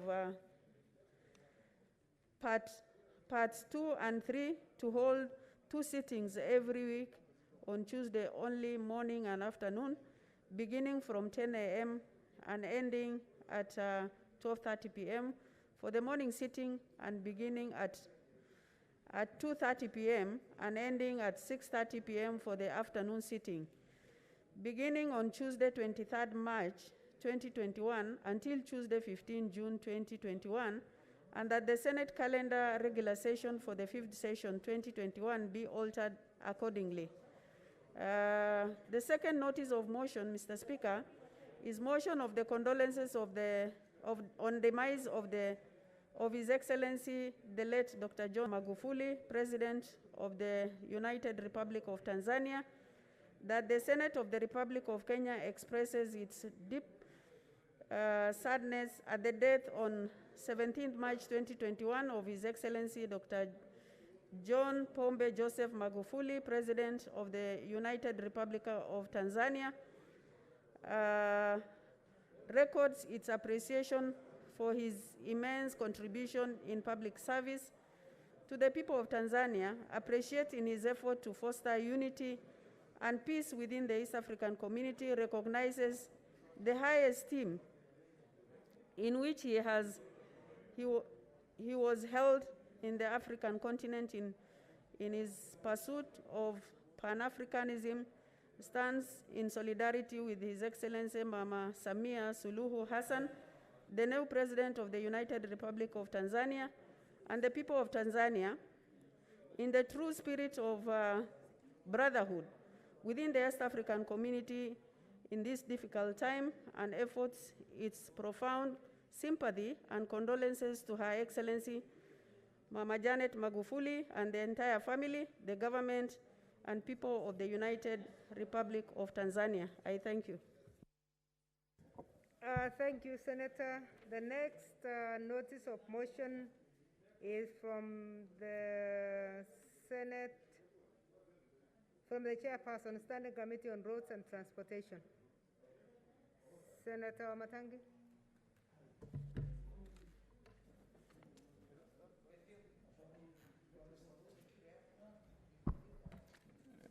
Madam Speaker, I beg to give notice of the following motion, that the Senate adopts the report of the Standing Committee on Roads, Transportation on its inquiry into the operationalization of the National Construction Authority defects liability regulations laid on the table of the Senate on Thursday, the 24th of September 2010. Madam Speaker.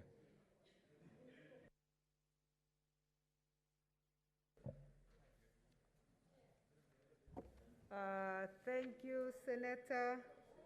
Next order. Order number 7, statements.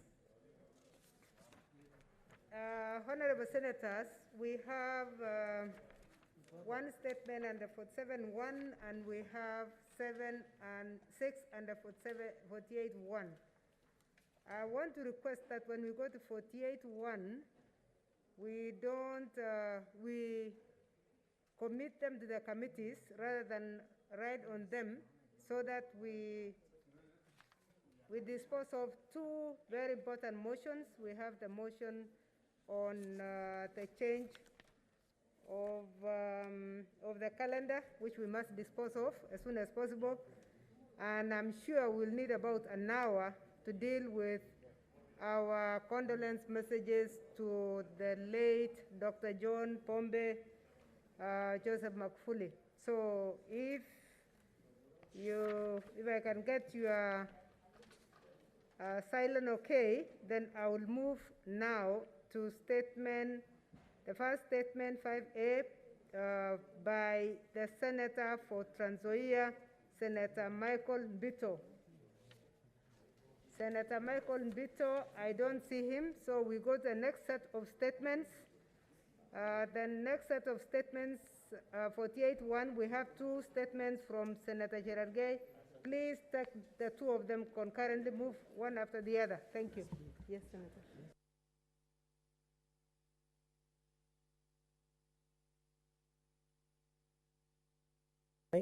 Thank you, Madam Speaker. I have two statements, and I request that I read both of them concurrently. Madam Speaker, I rise pursuant to Standing Order 48-1 to seek a statement from the Standing Committee on Information and Technology regarding the status of access to information regulations as provided for in the Access to Information Act of 2016. In the statement, committee should, 1, explain why the Cabinet Secretary for Information and Technology has delayed in making access to information regulations as contemplated in Section 25 of the Access to Information Act 2016. Secondly, state when the said regulations will be in place. Thirdly, explain the strategies that the Commission on Administrative Justice has employed to ensure that there is awareness among members of the public on access to information as a right and awareness as provided for by the Constitution of Kenya 2010 among its public officers on their obligations under the Act to facilitate access to information.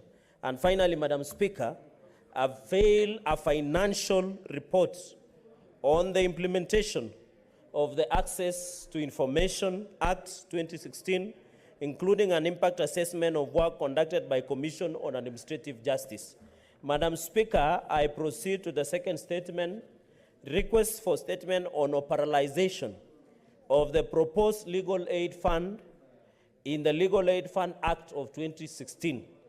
Mr. Speaker, sir, I rise pursuant to Standing Order 48-1 to seek statement from the Standing Committee on Justice, Legal Affairs and Human Rights regarding the operationalization of the proposed Legal Aid Fund provided for in the Legal Aid Act of 2016. In the statement, the committee should, 1, explain the reasons why the Legal Aid Fund has not been operationalized. 2, state the measures put in place by the government to ensure that legal aid support is accorded to indigent persons. Number 3, clarify whether the Office of the Attorney General has explored possibility of devolving the framework of the Legal Aid Fund to the counties, and if so, state the strategy and timelines established.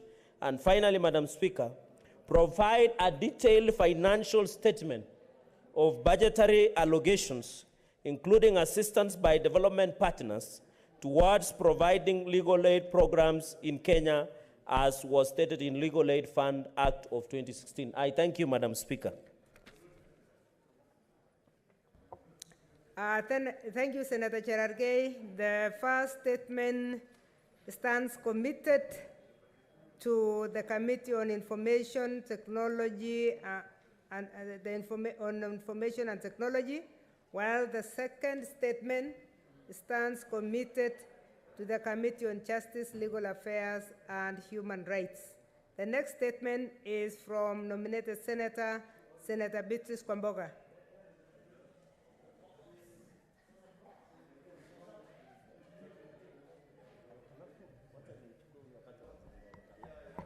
Thank you, Madam Speaker. I rise pursuant to Standing Order 48-1 to seek a statement from the Standing Committee on Agriculture, Livestock and Fisheries on the outbreak of foot and mouth disease in Narok County. In the statement, the committee should, number 1, report on the extent of the current outbreak and spread of the foot and mouth disease in Narok County, particularly in Transmara. Number 2, state the measures put in place to contain FMD as well as other fast-spreading livestock diseases, especially in marketplaces. Number 3, outline the measures set up to cushion farmers from the losses incurred due to the outbreak, including the available veterinarian services in the county. And number 4, Explain the actions taken by the government to educate farmers on livestock diseases, including both preventive and curative measures. Thank you, Madam Speaker. Thank you, Senator. That statement stands committed to the Standing Committee on Agriculture, Livestock and Fisheries. Next statement is from the nominated Senator, Senator Naomi Shionga. You have two statements. Please read both of them, one after the other.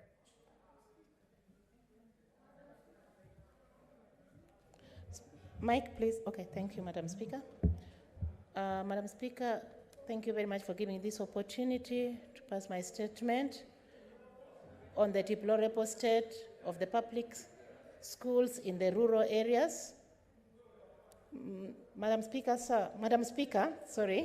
I rise pursuant to Standing Order 48-1 to seek a statement from the Standing Committee on Education regarding the deplorable state of public schools in the rural areas, especially at this time when the national examination is taking place or has commenced. Madam Speaker, in the statement, the committee should, one, explain the framework put in place by both national and county governments to ensure that students, especially the candidates, are able to write the exams comfortably. Two, provide the demographic and distribution of the public schools which are deemed to be in deplorable state across the counties. Three, outline measures, if any, that have been put in place to ensure provision of enough teachers, sanitary facilities, classrooms, and other amenities to ensure learners achieve academic excellence. And lastly, to state the progress made towards establishing mechanism to equip these schools and upgrade them to higher standards as needed. The second statement, Madam Speaker, I rise pursuant to Standing Order 48-1 to seek a statement from the Standing Committee of Agriculture, Livestock and Fisheries on the plight of sugarcane farmers in the Sugar Belt region across the country. In the statement, the committee should, one, explain the major cause of delay in transporting sugarcane to the sugar companies after harvest, especially for the growers in areas like Navaholo and Mohoroni areas. Two, to state the measures that have been put in place to address this delay, as well as the issue of delayed payment for delivered sugarcane, considering that sugarcane farmers or farming is the only source of livelihood for some of the farmers in this area. Three, explain the progress being made toward removing rogue sugarcane brokers from the market and enhancing the seamless process of operation between farmers and sugarcane companies, and lastly, outline the measures put in place, if any, to caution sugarcane farmers from losses they incur by failure or delay by these companies to transport sugarcane, which often leads to delayed drying and rotting the canes once harvested. Thank you, Madam Speaker. The next statement, you have two statements. First, I want to commit the first one to the Committee on Education, and the second one to the Committee on Agriculture, Livestock and Fisheries. And I see an intervention by Senator Pareno.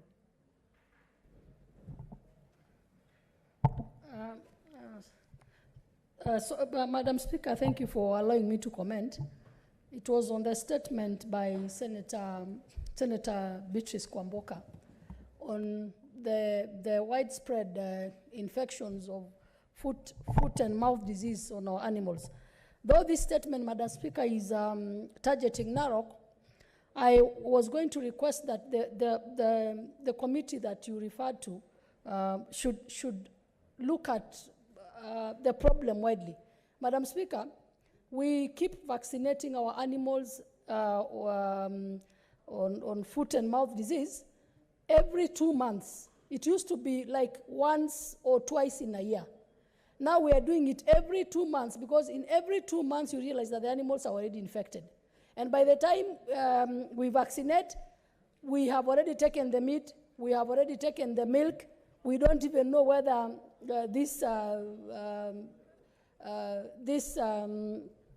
taking the milk and the meat that is already infected, we don't know the extent of damage to those of us that are livestock breeders and we take our milk daily. We have a problem all over.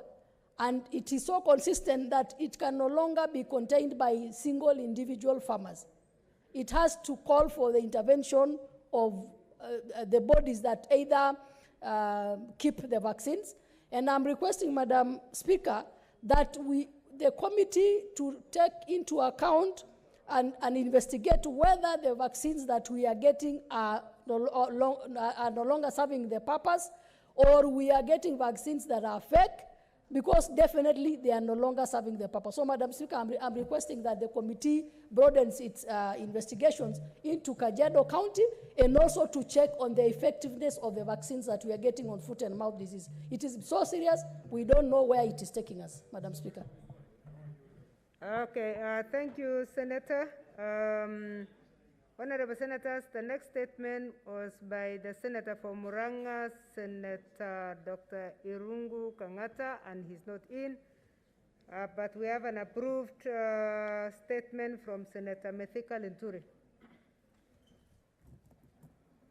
And the 48-1.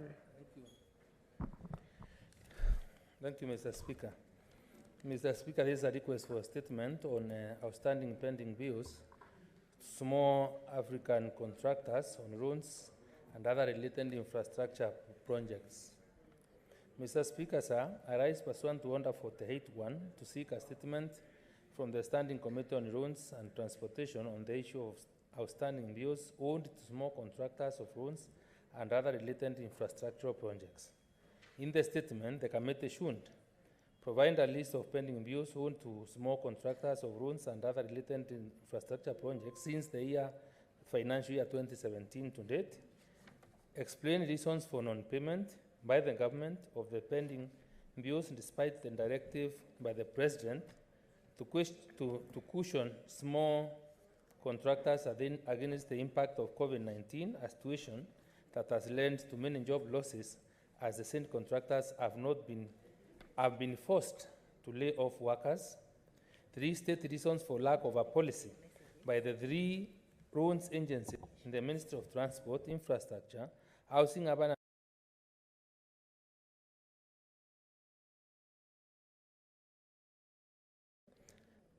agencies intend to put in place to pay accrued interest arising from the delay in payments of those contractors as provided for in the contract signed, and the impact on the taxpayer on these, on the impact on the taxpayer. Finally, Mr. Speaker, state when the 3 roads agencies, the ministry, intend to pay all outstanding pending bills of those small contractors, given that the supplementary budget tabled in the National Assembly has no provision for budgetary allocation to pay the contractors, and especially the special categories such as persons with disability, women, and the youth. Thank you, Mr. Speaker. Thank you, Senator. The statement by Senator Methika Linturi stands committed to the Committee of Roads and Transportation. Honorable Senators, we'll go back to statements under 47-1 because they have confirmed Senator Michael Mbito had already delegated his statement to the Senator of Narok, Senator Olekina.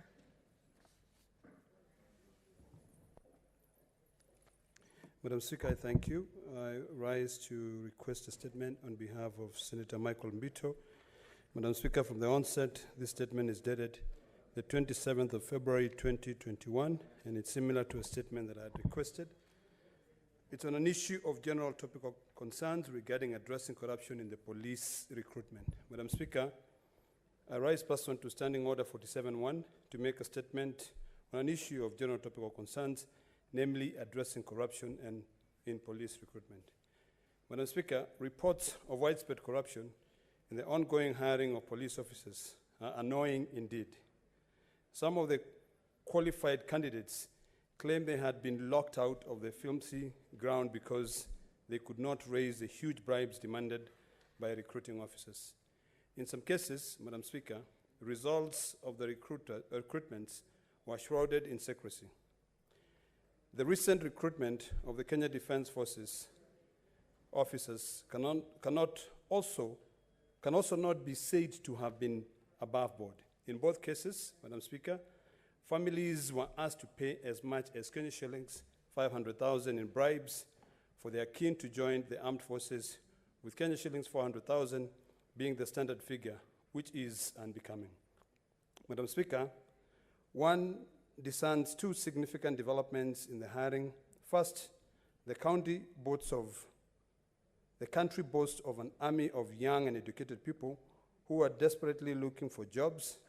An opportunity to serve in the security services will not only have been bestowed the youth with the patriotic duty to defend and protect their motherland, but also kicked off a journey that would lead to fulfillment of career dreams. Madam Speaker, secondly, the entrenched culture of corruption stubbornly continues to characterize recruitment in the security services. This cruelty disadvantages candidates from poor backgrounds who can't raise the bribes, dashing hopes, and opening the door for disillusionment. Madam Speaker, there is something terribly wrong with a system that rationalizes and rewards corruption at the expense of merit and transparency. It also raises questions on the commitment of agencies such as the Ethics and Anti-Corruption Commission, Independent Police Oversight Authority, and the Director of Criminal Investigation that are mandated to tame misconduct in disciplined forces. Therefore, Madam Speaker, serious measures should be put in place to ensure that there is sobriety in the security services sector. Madam Speaker, the idea that corruption has been rendered the only window to serve in the police and military should be a moment to reflect for any right-thinking citizen. It will be remembered that the government in 2005 cancelled the police recruitment drive due to bizarre corruptions. The Anti-Corruption Commission warned that 80% of the candidates had either paid bribes or used high-level connections to get jobs. A total of 60 senior officers were suspended following the debacle. Madam Speaker, the reality that the practice continues with the amount of bribes demanded increasing means that perpetrators have devised more ingenious ways to beat the dragnet. It is doubtful that Kenyans can expect individuals recruited through corruption to uphold ethics and integrity in their future careers. It is akin to polluting a stream at the source.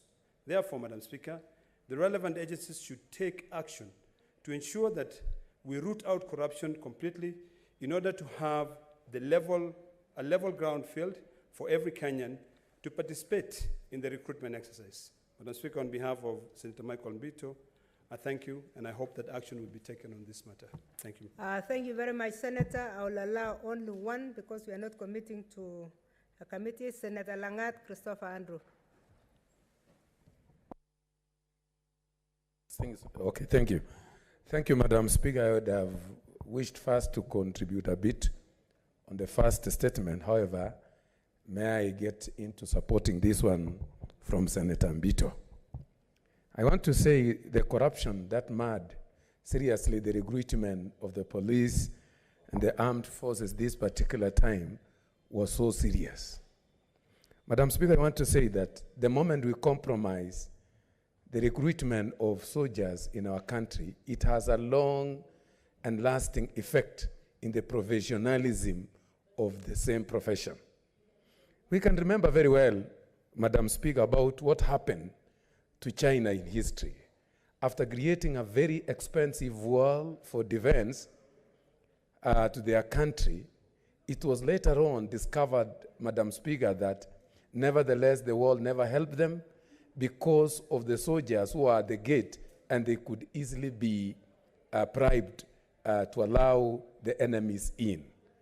I'm so sure that these particular soldiers who are corrupting their way into this particular profession, finally they will be compromised in whatever they are doing. And you know, military is a very important department in this country that is bestowed into actually defending our country from enemies outside.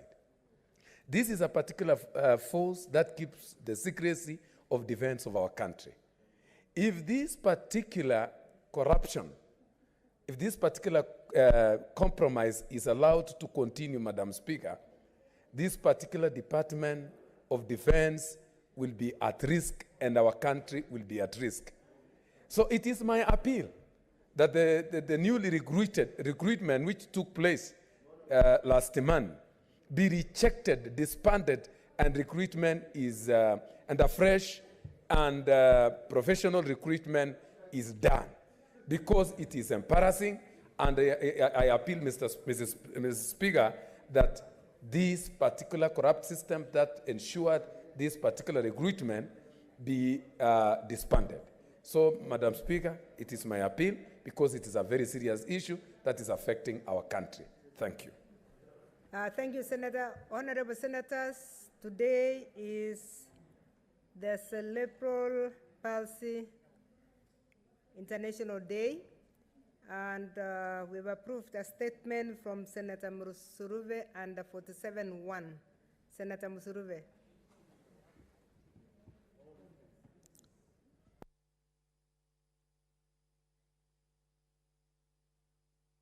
For giving me the opportunity to make this statement regarding Cerebral Palsy Month. Honorable Speaker, I rise pursuant to Standing Order 47-1 to make a statement on an issue of general topical concern, namely Cerebral Awareness Month. The month of March is globally marked as Cerebral Awareness Month. Thousands of Kenyans may not be aware of what cerebral palsy is, the symptoms, and how to support children with cerebral palsy together with their caregivers. The word cerebral means having to do with the brain, whereas palsy means weakness or problems with using muscles.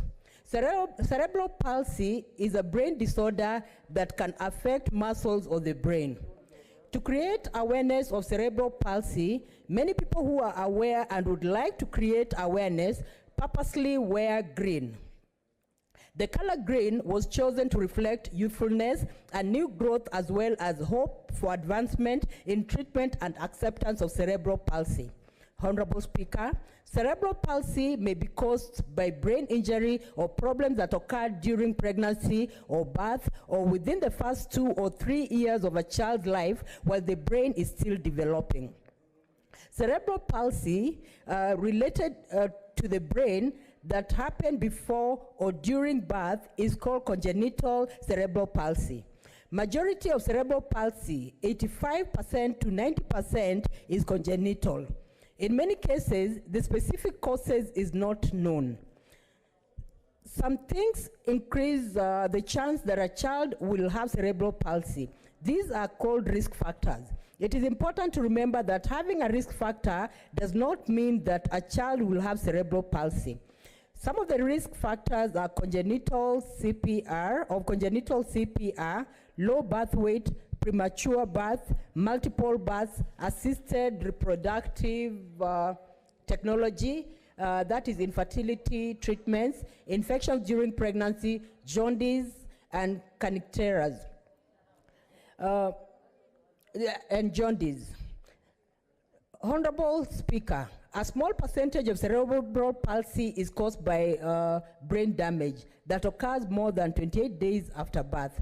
This is called acquired cerebral palsy and usually is associated with an infection such as meningitis or head injury, problems with blood flow to the brain, cerebrovascular accidents, for example, stroke or bleeding in the brain associated with a blood clot problem, blood vessels and that did not form properly, a heart defect that was present at birth, or sickle cell disease.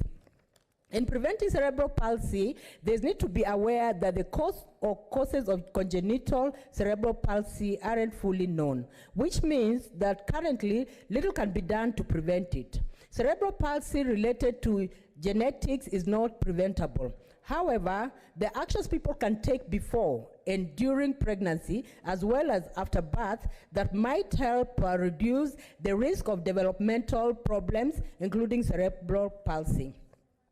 Taking steps to help ensure a healthy pregnancy can help prevent developmental problems, including cerebral palsy. Then we have acquired cerebral palsy, which is often related to an infection or injury, and some of these cases can be prevented. Some preventive measures are mother being as healthy as possible before pregnancy, getting vaccinated for certain diseases such as rubella and chickenpox that could harm the baby, and considering chances of reducing multiple pregnancies in case one is using assistive reproductive technology. Honorable Speaker, there are 3 types of cerebral palsy, namely ataxic cerebral palsy, dyskinetic cerebral palsy, and spastic cerebral palsy.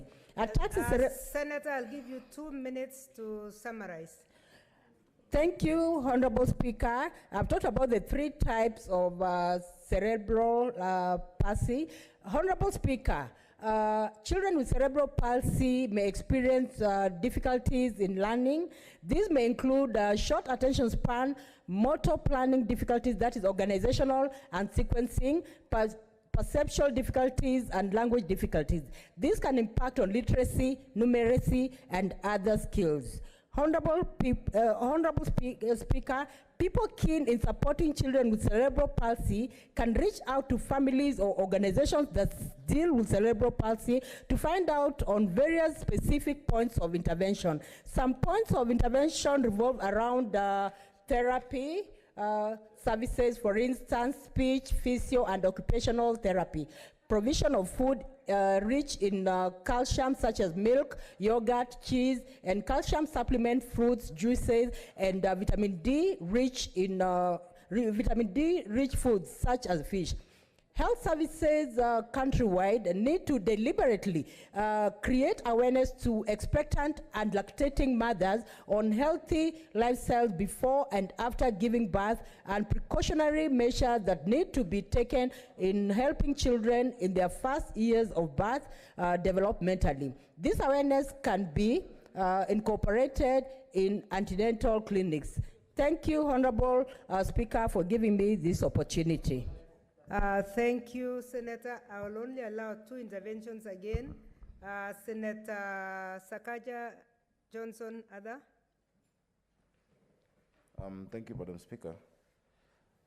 Madam Speaker, even as I make a comment, I think, as you've seen, you've had to ask her to summarize, means there's a problem somewhere, because this is a statement that was approved in its entirety.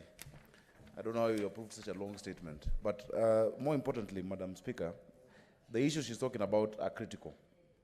I have very many young people in Nairobi, children, whose parents are not well-to-do and are suffering from cerebral palsy.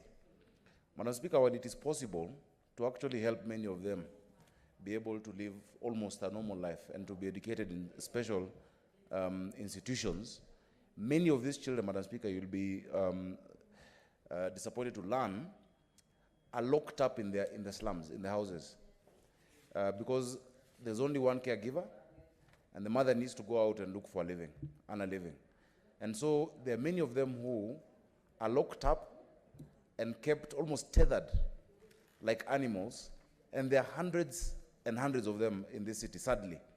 I'm glad that it's something that we've been able to work on, and I thank the President, Uhuru Kenyatta, because he helped me get a bus. And we were able to give that bus to one of the ladies who does therapies for children that goes around and picks these children. But more needs to be done. I would like to urge Senator Musuruve, because these are just a few that we've been able to assist, to bring a substantive intervention where through, the government's health budget and education budget, because we've seen many of these children being able to actually be brought back into the system, and even some of them are able to walk, they're able to learn, that a substantive intervention that makes sure there is an allocation, that we have these special institutions, that we have a budget that takes care of these kids. Because it is only those who are well-to-do, the rich in society, who are able to rehabilitate their children. Yet there are many, it's an unspoken issue. In many areas, maybe even in the rural areas, they say that the parent has been cursed. And that is why, because of the curse, your child, and they think the child is mad or there is something, generational, we need to also debunk and demystify and actually deal with the stigma that is associated. And I'm glad Senator Musuruve has been able to break down what causes this condition. So I'd encourage her and ask her to, instead of just celebrating every March, what actual steps are we taking as a country, or as a Senate, or as a representative of persons living with disability, to bring a legislative intervention that will take care of this very important and very vulnerable, segment of our population, Madam Speaker. The situation is more dire than many people would care to appreciate. Thank you.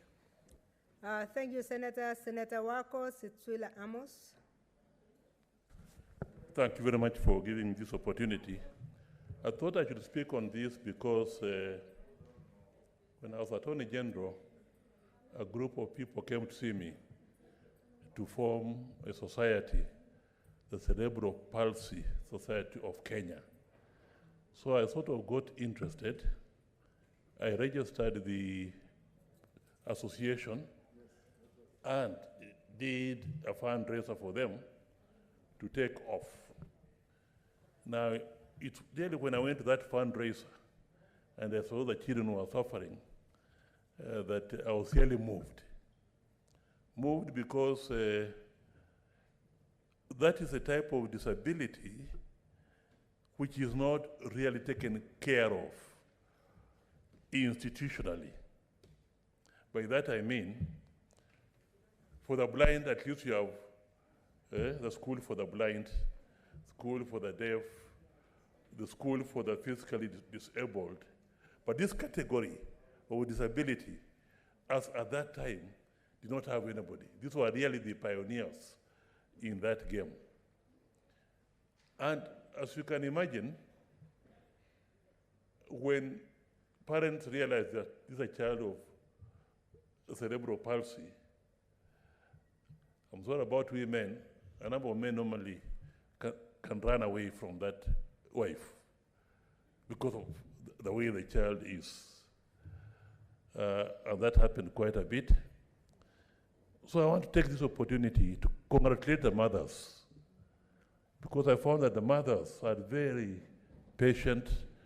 They really look after these children. They take all their devotion, commitment to looking after these children really on their own. And I hope that by now the society has grown a bit so that at least they can also be institutionally helped the way the Senator of Nairobi is talking. Unless you have an institution which can give education, which is specialized in giving education to this type of student, disability to children, then we are just talking in the air. About a month ago, I remember seeing on television, there's a lady in Dwaraka, that side, who has begun a home. But you can see she doesn't have the means, she doesn't have anything, the way the children are, it appeared on TV.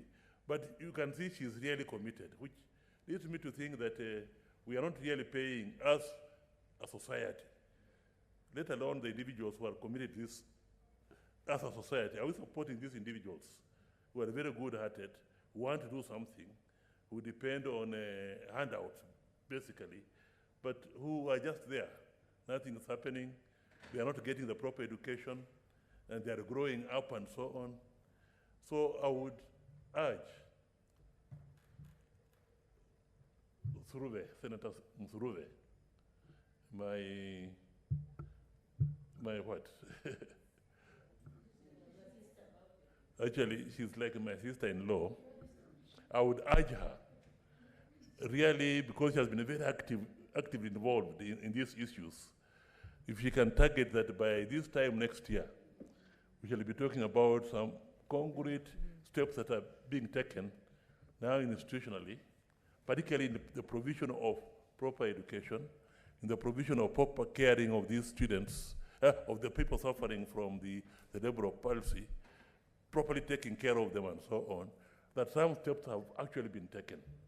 I take what Senator Sakaja said, that maybe there's a bus which goes around picking them and so on.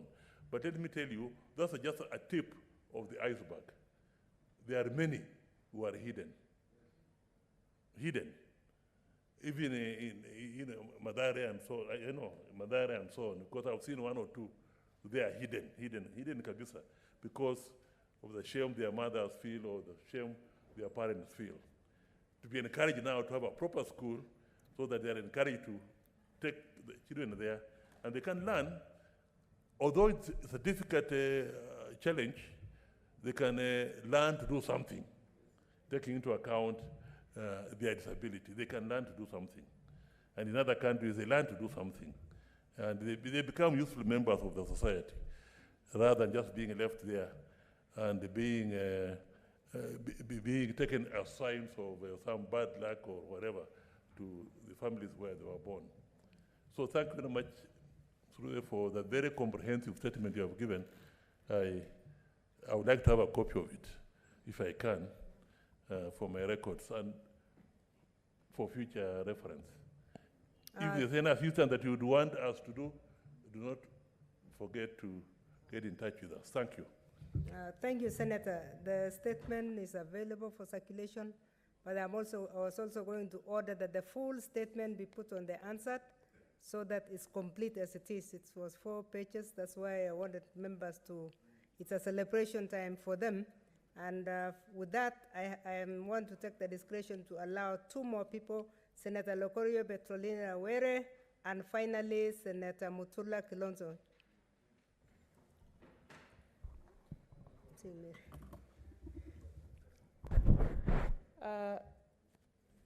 Thank you. If you can take 2 minutes, yes, I will. Senator Yane will be able to get 1 minute. Thank you, Madam Speaker. I also want to join my colleagues in congratulating Senator Musuruve for bringing this statement that is globally marked as Cerebral Awareness Month. Madam Speaker, we should note that the cases of cerebral palsy are rising.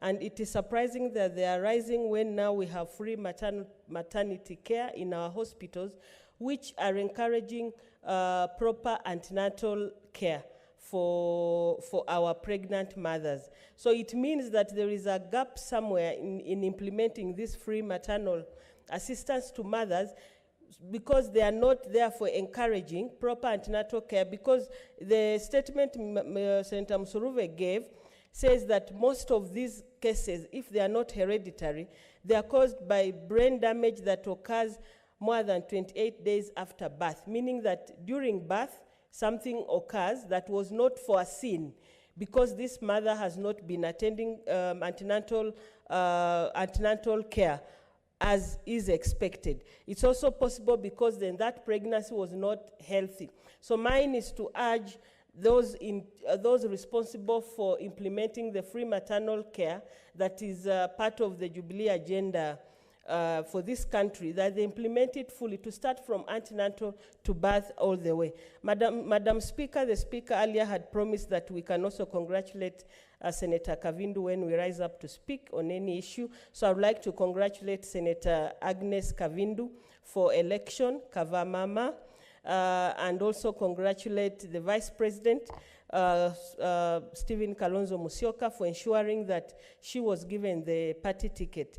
And thank the former Vice President for mobilizing his fellow leaders, our very own Senator Wetangula, the ANC leader, Musalia Mudavadi, and the KANU leader, Senator Gideon Moi, in making sure that we got this seat. So it should not go unmentioned, and urge other political parties to ensure that in their strongholds, they give women the nomination certificates, because the election of Senator Kavindu has proved that if you give a woman in your stronghold as a party, you are almost 85% assured of getting that seat. Thank you, Madam Speaker.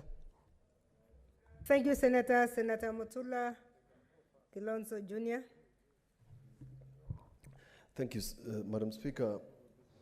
On this subject of cerebral palsy, let me disclose that very young in my practice, I represented a couple, and that couple had a 14-year-old girl who suffered from cerebral palsy. Now, I've listened to your statement, Senator Dr. Gertrude Museruve, and those who have mentioned about maternal health care, because I did a lot of research. The correct position is this, that a lot of the children who end up with cerebral palsy get it during birth. That's when it happens. When that child misses oxygen for a period of less than 5 minutes, that child gets cerebral palsy. This matter made me so paranoid, Madam Speaker, that when my 2 children were born, I was there to check, so that there is no distress, because it is that distress to the mother that causes cerebral palsy. Now, what is the tragedy? Is that in most of our hospitals, the women will be told, push, continue pushing. That is when it occurs. And I went to a hospital in Sultan where a mother was in labor for 24 hours. It is when the child is at the bridge that you get cerebral palsy. Speak the truth. Tell people that you cannot have a mother in labor for all that time. Because some mothers cannot dilate, and it's not their mistake. And it is at that point where doctors should take preventive action. I got UNICEF to donate that machine, the ultrasound machine, to check the distress of a baby, when they are fetus, when they are being born. And the tragedy is this, that in Kenya we only have at most 10 experts on cerebral palsy. This child who was born under distress and was this small at 14 years, this small, no doctor could testify against the doctor who made that mistake. And recently, a gentleman walked into my office just about 2 weeks ago. The child was under distress in a hospital in Nairobi, was born with acute cerebral palsy, was kept in an ICU for 3 weeks. They were left with a bill of 4 million shillings. The child was buried, and it's when the parents then realized something was wrong. By the time they came to me, I said, we don't even have a case because that child is gone. But the record here shows that your wife was under distress for more than 14 hours. So the answer is in maternal health care. What Senator Lokoria said, that you cannot have a child at the bridge for 5 minutes. That 5 minutes will cause cerebral palsy, and it's irreversible. And that child becomes deformed. That child's brain will never develop.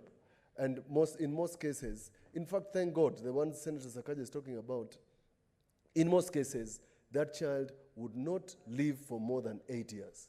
Those who have lived for more than 8, God has been graceful to them. And they don't get the attention they ought to get. They are treated as if they are disabled. They are treated badly and don't get any recognition. I would urge you to have a motion, get some way where we can have cerebral palsy in part of maternal health care, in the health bill also, as a subject that is touching on the pregnancy of women and having every hospital with an ultrasound machine. Thank you. Thank you, Senator, and thank you for that information, Senator Mutula. Very few senators have been to the labor ward, but you have been in the labor room. Yes. Thank you. Senator Mary Yane, take the shortest time possible, please, because another senator wants to tell us his experience. Okay. Thank you, Madam Speaker, for also giving me a chance to congratulate Senator Musurufe for having thought of this very vulnerable group. Madam Speaker, as my other colleagues have said, this is the most vulnerable group of persons with disability that are forgotten. I actually want to join other mothers by celebrating the mothers with this nature of children. Madam Speaker, if a mother gets such a child, you'll never go anywhere. You'll be reduced to just taking care of this child forever. These are mothers who will not be able to take these children to school. They cannot take them anywhere. They grow that way. Some of them will not even be able to talk. Some of them are not able to hear. This child just becomes a total burden of a parent forever. And many of our facilities, many of our counties, many of our health care institutions have no care for these particular children with cerebral palsy. So I think I concur with her in a statement that we need to go further in terms of giving awareness of what these mothers should get in terms of other services, what these children should get. We should go further in terms of making policies that can help this particular type of children. Madam Speaker, I of course want to request you to give me a minute to also congratulate Senator Agnes Mudama. I didn't get a chance. She is a neighbor of mine from Machakos County. You know, Kajiado County is neighboring Machakos County. And on behalf of all the women of Kajiado County, we want to congratulate you. And we have also learned quite a lot from you, and especially in terms of campaign, issue-based campaigns. I was looking at your campaigns in church, in all forums, and you are really having a campaign that are on issue-based. And we want to congratulate you, and we want to thank God for you, and we want to really thank the people of Machakos for having stood with one of our own, a woman, despite the fact that we were not coming from the same the political party or affiliation, but I want to congratulate you as a woman. We are indeed happy, and as a country, we are really happy. Even further, this is a celebration month for us, Madam Speaker, remembering that also we are neighboring Tanzania, and we now have a neighbor president, Madam President. So we are indeed blessed this month, and so the women of this country have something to celebrate. Thank you. Thank you, Senator. Finally, Senator Moses Wetangula.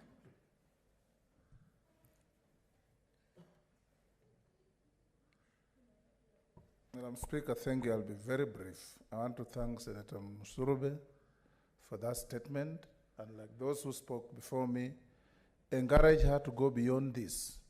She's been very passionate about disability issues, and I stand here, Madam Speaker, to speak because I have an experience in these matters of cerebral palsy. My own mother lost 2 children in the 60s, a sister and a brother, who suffered from what I now know was cerebral palsy, but we didn't know because the level of awareness was very low. And in my earlier years, together with this Vice President Mudavadi, we did a lot of work with Amos Wako in trying to help. Even the fundraising that Wako is talking about, Mudavadi and I participated in trying to help children with this condition.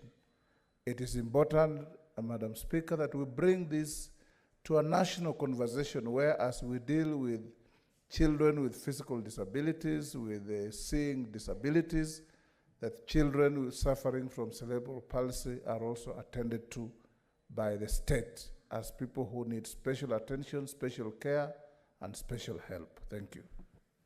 Thank you, Senator. I think we congratulate Senator Musuruve and encourage her to look into it further, as has been said. I want to join my colleagues in saying that this is a group that can be helped. I had a student who had cerebral palsy, and we took care of him through the first degree. He managed to go for master's. He went for his PhD. Now he's a professor in a university. So it is possible to help them. Depending on the levels that he has defined for us, today I can see there are different types and different levels. I am also taking care of one other cerebral palsy candidate called Kemboy, who is doing very well, and he's now in college. So it is possible to help them, and colleagues, let's look out for them and we shall help them. Honorable Senators, we now go to statements. Pass one to Standing Order 51-1A, and we have two statements, and then I'll make a statement on the next statements. These are updates, so they should take 2 minutes each. The chairperson of the Standing Committee on Labor, Social Welfare, should make a statement concerning the status of Inua Jamii programs. Senator Sakaja. Thank you, Madam Speaker. Madam Speaker, first you'll be pleased to note that it is not just Mutula who has been to the Labour Ward. Madam Speaker, on the 14th of March 2012, on the 11th of August 2013, on the 12th of May 2019, for both my sons and my daughter, I was there inside the Labour Ward. And for the rest, who I'm going to have, because we were told to multiply. Congratulations, Senator. Yeah. We are happy. And for the others who are coming, I will always be there. Madam Speaker, allow me to also, as the Speaker said earlier, that we can take this opportunity. Allow me to take the opportunity to congratulate my neighbor, because Machakos neighbors Nairobi County, Senator Agnes Kavindu Mudama, for being elected. Madam Speaker, as was said earlier by Senator Umanga from my Nairobi delegation, Senator Mudama was a Jubilee member, and she's on loan to Wiper, but she is still ours. And so we're very proud of that election. And the election is the first election of many that has shown the unity, what unity can do. We saw party leaders together. Senator Wetangula was there with his Fort Kenya troop. Honorable His Excellency Musalia Mudavadi was there with the ANC troop. Gideon Moi was in support. And maybe that is why today her jacket is very colorful. She's wearing all the party colors that represent all those parties. But I don't know what the yellow represents. But it is cumbersome. That is the cumbersome. So we are grateful. We are proud you've come. You've set the tone. You showed that you can have a campaign that is not about tribe, but about issues, not about insults, but about encouragement. And that signals a new way of doing our politics. And that is what we've always been doing. My slogan has always been Siasa Safi, that you don't have to return an insult with an insult, but rather with an encouragement. So congratulations, Honorable Kavindu. And it is a good thing for women. We've achieved the gender parity. And Madam Speaker, we've seen the women celebrating. Our claim to democracy is tainted when half of the team is not on the pitch. And that is why we have men in this house who support gender parity. And that's what I'd like to advise the ladies. Because today you all came with shukas. This fight you will not win on your own. You must involve the men. The only man with a shuka was Ledama. And that is because he wears the Masai shukas. But there's something called he for she. Because this fight for gender parity must be won by both men and women. And you can count on us for that. So, Hongera, Senator Mudama. Madam Speaker, pass you on to Standing Order 51-1, which provides that a chairperson can make a statement on a matter for which the committee is responsible. I'd like to make a statement on the Inua Jamii programs as a follow-up of the House's last discussion on this matter. At the sitting of the Senate on Tuesday, the 2nd day of March 2021, I informed the House, by leave of my committee, that we had received communication from the Ministry of Labor and Social Protection, the State Department of Social Protection, regarding the payment drive to beneficiaries under the Inua Jamii programs that had commenced on the 22nd of February 2021. Mr. Speaker, Madam Speaker, senators urged the committee to get more details on the matter And I wish to inform the House that we have invited the Cabinet Secretary, Labour and Social Protection, together with his PS of the State Department, to come and shed light on the following matters. Number one, a briefing on the payment process that commenced on the 22nd of February, and I had given the amount, it was close to 8 billion, on the challenges encountered and whether they achieved 100% success. Two, the institutional framework that is in place to implement each of the programs, including the criteria for selection to the programs, the implementation framework, and monitoring and evaluation of these programs. See how far the State Department is in the registration of older persons of society on the National Hospital Insurance Fund to take care of their medical needs. These were concerns that were raised by senators when I gave the statement. For a comprehensive report on the disbursements of the latest program, including details of disbursements under each program broken down to counties, so that each senator knows what is happening in their specific county and constituency level, the names, criteria used to select, the amounts given, and historical information on the disbursements and beneficiaries. How the State Department is planning to manage the transition of some of the beneficiaries of the program, that is orphans and vulnerable children. F, what the department has done in creating databases of these special interest groups, how it manages to clean the data, for example, when an older person dies or a child reaches the age of 18, and also how then they coordinate with county government so that we don't have duplication of two levels of government doing the same thing and getting credit or using it to account, yet it is being done by another arm of government. And the tentative dates for the next recruitment. Madam Speaker, with your kind permission, I want to invite senators to a virtual meeting of the Senate Labour Committee. Madam Speaker, because of the spike in the numbers of COVID, even today at the SBC, we discussed that we need to reduce physical engagements. And we earlier had invited the CS to a physical meeting here for all senators to come and raise questions.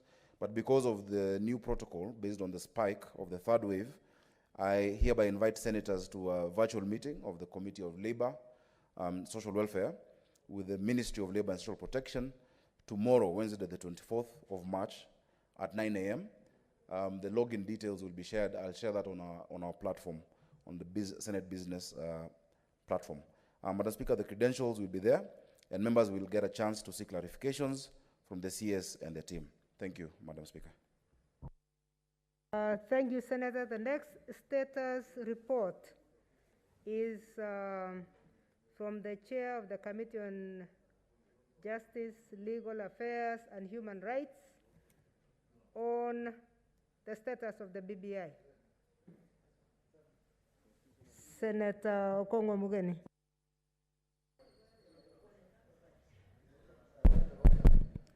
Thank you, Madam Speaker. I rise pursuant to Standing Order 51-1 to give an update on the Constitution of Kenya Amendment Bill 2020. Madam Speaker, following directives of the two speakers of the National Assembly and the Senate, the Departmental Committee of Justice, Legal Affairs of the National Assembly and the Senate held meetings to consider the Constitution of Kenya Amendment Bill 2020. Madam Speaker, following our meetings, both committees received memoranda pursuant to a public invitation on public participation that took place in the sittings that were held in this House on the 12th of March 2021, 16th of March, and 17th of March 2021 to collect views of members of the public. Madam Speaker, the public interest participation attracted a lot of interest, and we received memorandum from citizens of this country, constitutional officers, including IEBC, Kenya National Bureau of Statistics, Gender Commission, among many others. Thereafter, Madam Speaker, the committee undertook a joint retreat on the 19th of March 2021 to consider the issues that were raised during the public hearing. Madam Speaker, I want to report to the House that after considering the views that were received from the public, the joint committees identified a number of issues in 6 thematic areas that require in-depth consideration by the two committees. Therefore, Madam Speaker, the committees were not able to conclude their consideration of public views and writing of the report on the meeting that was held on the 19th of March 2021. Madam Speaker, bearing in mind that this is the very first time Parliament is processing a bill to amend the Constitution through a popular initiative under Article 257, it is the view of the Joint Committee that this matter should be given due consideration and also, where necessary, get assistance from experts on constitutional matters. Madam Speaker, the committee therefore agreed to adjourn its sittings and resume further sittings on the 26th, 30th, the 26th, 29th, and the 31st of March 2021. Madam Speaker, I want to report that this far, the meetings that have been held by the Joint Committee have been collegial and egalitarian, with a single purpose of midwifing this process forward. Madam Speaker, on behalf of the two committees, I want to assure the country that it is the intention and hope of this committee that this process will be midwifed, taking into account the fact that the two committees have one of the most experienced legal minds in this House.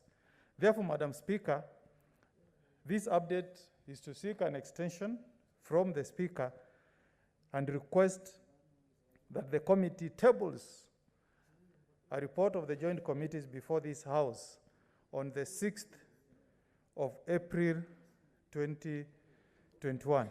Madam Speaker, I want to assure the country and the promoters of the BBI that there is no intention whatsoever by the two joint committees to scuttle the BBI process, but we want to undertake a process, Madam Speaker, that can stand any constitutional test. Madam Speaker, let's bear in mind that any process that we undertake as Parliament is subject to the supervisory jurisdiction of the High Court.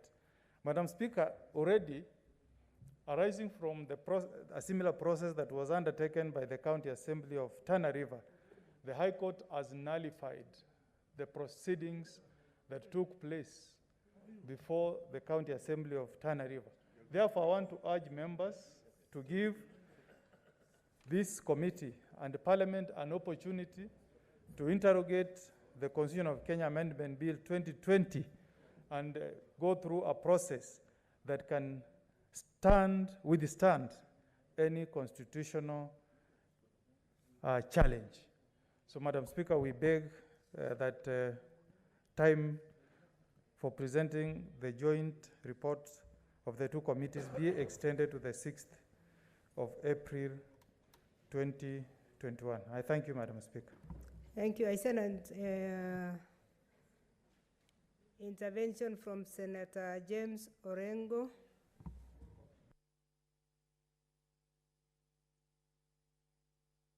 Mr. Speaker, Madam Speaker, I want to join the co-chairman of this joint committee in the the request that the committee be given more time to come up with a report.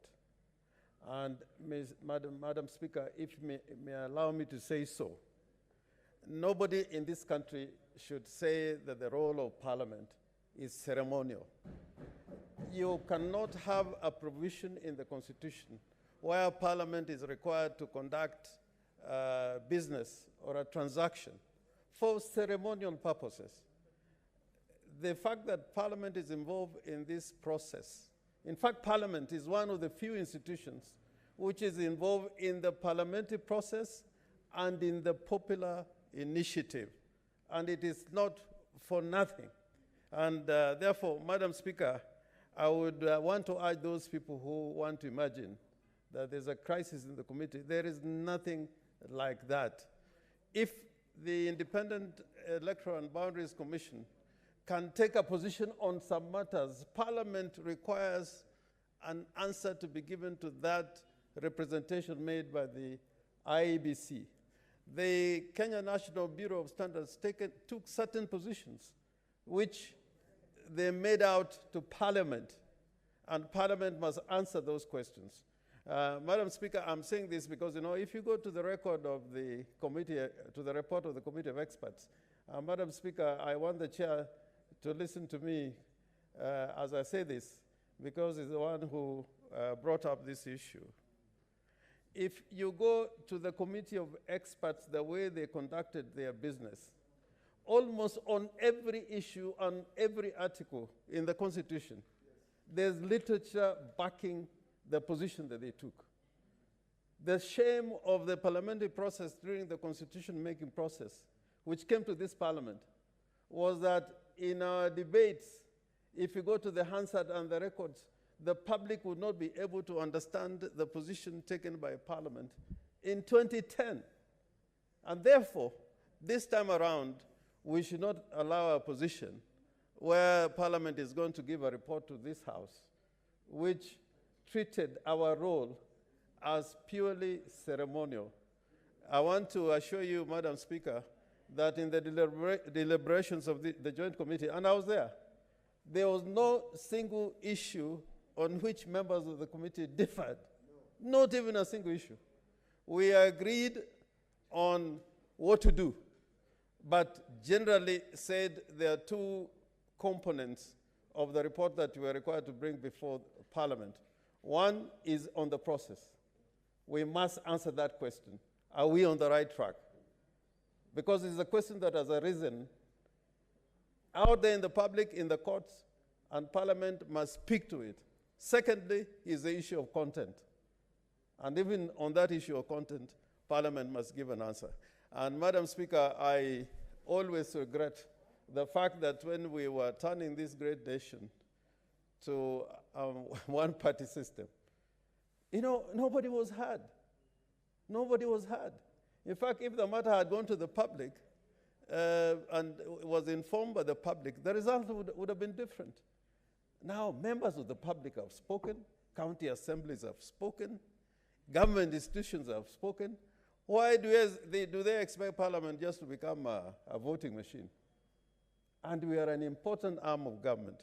So I would plead for people who are making commentary on this process to be very, very patient with Parliament. We know the timelines, and we know our duty. Today we swore in a new senator, and she swore a constitutional oath. And we are aware of what that oath requires of us. And I hope that, in fact, when the deliberations come before the Senate, each single senator who wants to be heard should be heard on this very important question. And we have a very able chairman. And Chairman, I want to remind you that if you read the deliberations, either in committee or even the literature around constitution making in America more than 200 years ago, is those who said something that are remembered, not those who kept quiet. And those who said in Parliament or in the proceedings, whenever they took place, those who wrote about it like Hamilton and Madison, we quote them today for purposes of constitutional interpretation and the thoughts that were there around the American Constitution. So I can tell you, next time we are going to interpret the Constitution, people will want to hear, when they were discussing this process, what did Senator Mutula or Senator Murkomen say about it? To help, because the Supreme Court has said in interpreting the Constitution, you must be contextual. You must take into account what happened when the process was going on. And therefore, I hope that this process is going to go to a successful conclusion, and nobody is opposing the process, but we must not be seen to be just be voting machines. I'm not ready to do that. Not this time, never. Senator Orengo, you have not said whether you are supporting the extension, because the chair has crafted an extension. Madam Speaker, you know, when urging you to extend. Yeah, The thank you. chairman and the clerk were busy talking to you. That's why I pleaded, because my case was to the chair, but the chair was engaged. Thank you, Senator. I know this committee was formed through a communication. It was not a motion. But because of the request for extension, we are now going a different way to see how we can assist in extending through everybody's participation. That's why we are allowing a few comments on it. Senator Murgomen or Nesma Skipchumba?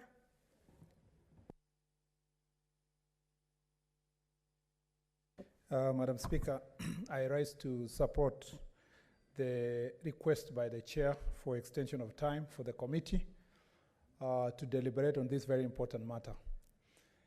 First of all, Madam Chair, it is in public domain that I am part of the group in this republic that think, or all still think, that this is not the time to amend our constitution. But I do not have the luxury, Madam Speaker, to watch the process and abstain from this very important process, because I have a constitutional duty to contribute to this process of amending our constitution. And therefore, since it's a matter of course, it's a must for us to participate in this process because others have initiated, it has come to this House, I want to thank the chair, and I want to thank Senator Orengo and the rest of the committee members for locating the place of Parliament and the place and the institution of the Senate in terms of its contribution to this process. I am of the school of thought that believes that the process and the content of the Constitution of Kenya Amendment Bill 2020 is subject to deliberations by this House, and it's subject to the decision that is going to be made by this House. And we are not a rubber stamp. I believe, Madam Speaker, and I can see the changeover to the new speaker, to the Senator Maura, that, Madam Speaker, I believe that this House has the responsibility to advise the country before we talk about referendum as to whether it is right for us to go to a referendum with certain issues contained in that bill. And we have also a responsibility to ensure that there is a harmony of the Constitution, of the various provisions of the Constitution. And there are many examples that are being given to the committee, including by IEBC on the limitation of boundaries, among others. I believe that this House will have to give proper advice to the, those who are promoters of this bill as to whether or not we should be able to go to referendum with the bill as it is. Madam Speaker, I believe also that as a senator who has opposed amending of the Constitution at this point in time, that given a chance to participate in this process, and all of us participating in this House, without looking at this group or the other group, I believe that our contribution, including my contribution, may become of great value to the Senate and to the promoters of the amendment bill as to what kind of Kenya we're going to have. I have said this before informally, and I want to say on the floor of this House that when the day comes for deliberating and debating this very important motion, I hope no one will come to this House and say every senator has 2 minutes or 3 minutes. In fact, to the contrary, instead of using the 15 or 20 minutes we usually use here, we should actually increase the time to every senator to 30 minutes so that we can record our observations and our views and our thoughts, Madam Speaker, and now Mr. Speaker, on the concerns we have about this bill. I totally agree with Senate Minority Leader Senator Orengo that 50 years, 100 years to come, Kenyans will want to know what were the thoughts of Murkomen, what were the thoughts of Sakaja, what were the thoughts of Attorney General Emeritus, what were the thoughts of Wetangula, Senator Wetangula, in terms of amending this constitution. It is sad in the past that we've had as this House to rubber stamp things. I hope this is not one of them. We are going to rise above our sectarian political sides.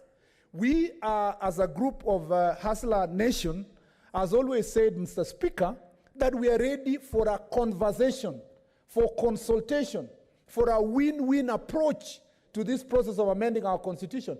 And I don't think there is a better institution for achieving that win-win approach than the floor of this House. Mr. Speaker, I want to be very grateful that we have this opportunity to engage. And I believe and I promise that I hope we will close ranks across the aisle, sit down together, forget about the factions that are taking place on this side of the House of Jubilee, and sit down all of us to agree on the way forward on the amending the Constitution. On the question of amending the Constitution, we are discussing this issue, Mr. Speaker, at a time when we are also discussing about achieving gender parity. And since I didn't get the time to say this, I want to congratulate Senator Agnes Mudama, Mr. Speaker, for her election. I went to Machakos, campaigned against her. I stood firm and said I would prefer her son to be elected, who was called Ngengele, and then so that then he can come here and he can take care of his mother. But the people of Machakos say they want the mother. And that's how they ended up electing Senator Agnes Mudama and brought her here. Now that she's here, Mr. Speaker, and Senator Mutula Kilonzo should not be too excited because, as you know, Mr. Speaker, Senator Mudama was our candidate in 2017. We prepared her, we shaped her, all that happened. Finally, Wiper came to inherit her, Mr. Speaker, and finally delivered her to this House. And since that has happened, this House now becomes the first chambers of parliament since independence to achieve a third or a two-third gender rule. And I am glad that I belong to a party called Jubilee and UDA, Mr. Speaker, who became the pioneers insofar as the election, Madam Speaker, of the first women to this House. Senator Fatuma Dulo here, who is a member, who is the only senator elected in UDA, and the first senator woman from the north to be elected to this House, Mr. Speaker, comes from the UDA party, the Wheelbarrow party, Mr. Speaker. Senator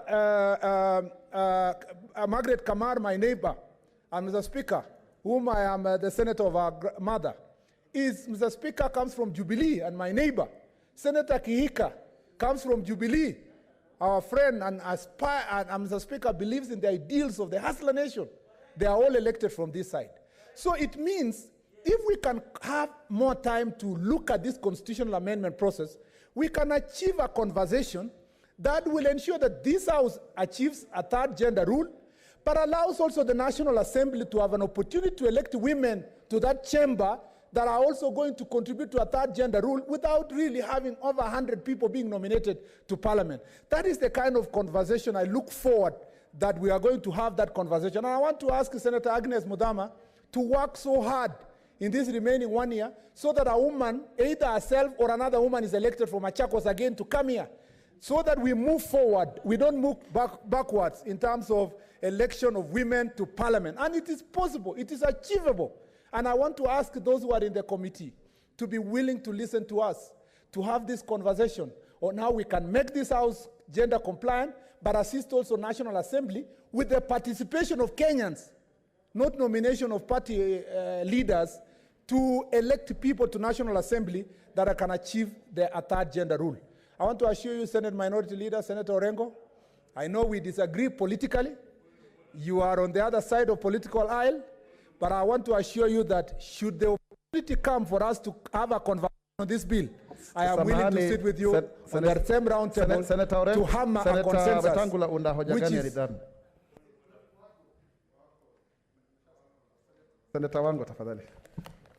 I believe I heard Onesmus Kipchumba Murkomen, Senator, eminent lawyer, say that he belongs to Jubilee Party and order. Is that in order? No. I believe that under our constitution and under our laws, you are supposed to belong to only one party and not two. And if he actually belongs to two, can he tell us which party he prefers of the two? Because you cannot serve God and mammon.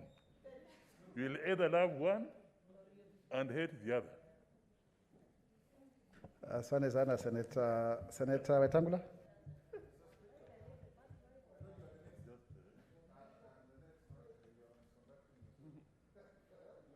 You notice that when Senator Wako was on his point of order, Senator Murkomen was actually standing there gesturing. That is not part of our standing orders. The moment a member says point of order, the member on the floor takes a seat. And Senator Murkomen has been very good at this. I don't know why he's degenerating.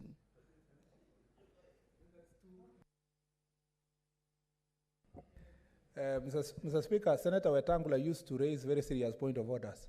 I don't know when he degenerated to such minute issues on the floor of the House. Be it as it may, I think in all fairness, I can confidently say, Mr. Speaker, that I belong to both UDA and Jubilee Party. And this is the explanation. That, Mr. Speaker, I was elected to this House under Jubilee Party of Kenya. And Mr. Speaker, in that Jubilee Party, we signed a coalition agreement before even my election with the UDA. So when I arrived at this House, I became the majority leader, and the UDA senator became the deputy majority leader. And we have worked together since then.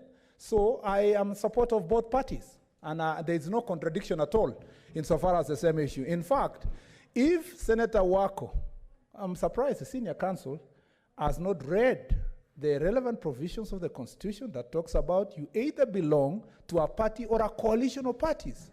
And I'm part of that coalition that brings together Jubilee and UDA, Mr. Speaker.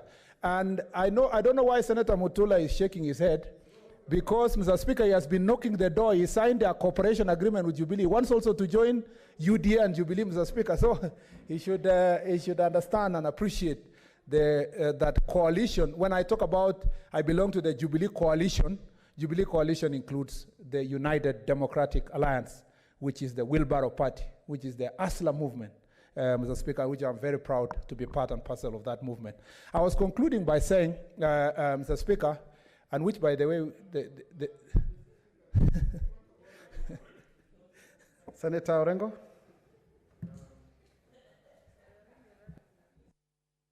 Mr. Speaker, the issue that has been raised by Senator Wako is very critical and is foundational on how our multi-party democracy operates. You can be a member of a political party which belongs to a coalition. For example, Mr. Speaker, Honorable Mutula Kalonzo is a member of the Jubilee Party, which is a member of a coalition. No, he's a member of WIPA, but he can be a member of NASA coalition. He can be a member of a Jubilee coalition. But you cannot be a member of two distinct parties, because Jubilee is a distinct party. And Senator Fobaringo will tell you that he's a member of KANU, but he's not a member of Jubilee. I would dare Senator Murkomen repeat what he's saying on the floor, that is a member of Jubilee Party and a member of UDA, and be ready to take the consequences. I dare him say that he's a member of UDA Party and a member of the Jubilee Party. Not a sympathizer. I dare him say that, because then what follows, for good order, can be taken at the appropriate forum. Senator Murkomen, unaweza kumalizia? Senator Orengo, I can say I'm a member of UDA without any consequence. Nobody can dare to bring anything against me. It's only Senator Mwaura and the other nominated senators they like harassing. But be that as it may, I am a member of Jubilee coalition, where UDA is a member, and I'm a total sympathizer of UDA party, together with all its philosophy and manifesto, and the ASLA and the Wheelbarrow movement. Mr. Speaker, and I also believe in Tuko Pamoja, which is bringing people together. Mr. Speaker, in conclusion, so that I don't take a long time, in conclusion, I'd like to say that I was telling Senator Orengo, which was the most important part of my communication, that although we disagree politically, and we are in the, Mr. Speaker, Senator Orengo may be happy to listen to this. Senator Orengo, you know, ODM party, after ODM party, it's only ODM party and the sympathizers of the wheelbarrow movement who enjoy the majority of this house. On your side, it's ODM which calls the shots. And I've always said, even though I disagree with the former Prime Minister, I have requested the parties that work in the NASA coalition or NASA coalition to respect ODM. Because, Mr. Speaker, I did my arithmetic the other day. I realized that Fort Kenya has 1 member of Senate. Wiper has only 3 members of Senate elected. Kanu has only 2. And Mr. Speaker, Amani has only 2, but 1 is already ODM sympathizer. So I respect the ODM party as the second largest party in this house. But if you bring, Mr. Speaker, the Hustler movement here, it's only ODM and Hustler movement who can think about one single party majority in this house. And so, even though our ideologies differ, even though we do not agree, and we will have a fierce competition next year, I believe on the constitutional review process, and I promise Senator Orengo, if there will be a time that will be asked to sit down on the round table to achieve a win-win approach, so that we go to the uncontested referendum, to sit on the round table to agree on issues, I promise that those of us who on this side subscribe to the hustler ideology are going to bring ourselves to that table, and we are ready and willing to hammer and discuss the issues that are there for us to move forward as one united country and a one team. I thank you, Mr. Speaker. Asante sana. Nafikiri huo ni mchakato ambao utaendelea. Sisi ni wanachama wa Jubilee, chama cha Jubilee. Nafikiri miungano ya kisiasa, mirengo ya kisiasa inaendelea kuibuka, lakini hapa naona kwamba kuna maseneta wengi sana ambao wangelipenda kuzungumza. Na muda umeyoyoma kwa sababu bado tuko na hoja tofauti. Ngoja kidogo tu niweze kuelezea. Kwa hiyo nafikiri naomba kama inawezekana, kwa sababu tunafaa kuwa na kikao kimoja peke yake cha bunge hili la Seneti kama tutaidhinisha, lakini kwa vile ambavyo hata bado tujaweza kupatiana rambirambi zetu kwa aliyetuacha Mheshimiwa Rais Pombe Magufuli, na hapa nina maseneta 10 ambao wataka kuzungumzia jambo hili. Sijui tupunguze muda wa kila seneta ama tupunguze muda. Dakika ngapi? 3? Dakika 3, sivyo? Basi tufanye dakika 3 kabla hoja ya nidhamu kiongozi walio wachache. Dakika 3. Mr. Speaker, and I want the clerk to hear this because it may guide us. The debate on the former president of Tanzania, John Pombe Magufuli, is not something that we want to do without sufficient decorum and have a proper, debate for those who wanted really to contribute on this matter. And there are quite a number. We have been waiting here. And we have got only 30 minutes for somebody to move second, and we took the device of a motion so that at the end of it, the debates, the record, the Hansard, will be handed over to the Tanzanian High Commission. I'm saying, although we got only one day for 2 sittings, that we defer the debate on the motion on the former the late president of Tanzania to next week. But give it, I've been sitting here really pleading that this was a matter which we really needed to discuss properly. But seeing what happened in Tanzania, how the members of parliament debated on this issue, although informally. I think if they see us rush and we do not act as if we know the former president, I don't think we'll be doing it the greatest honor. And therefore, I urge you to administratively defer this debate to next week. I know by then the president would have been buried, but it will not be too late to do it with dignity. Senator Wetangula.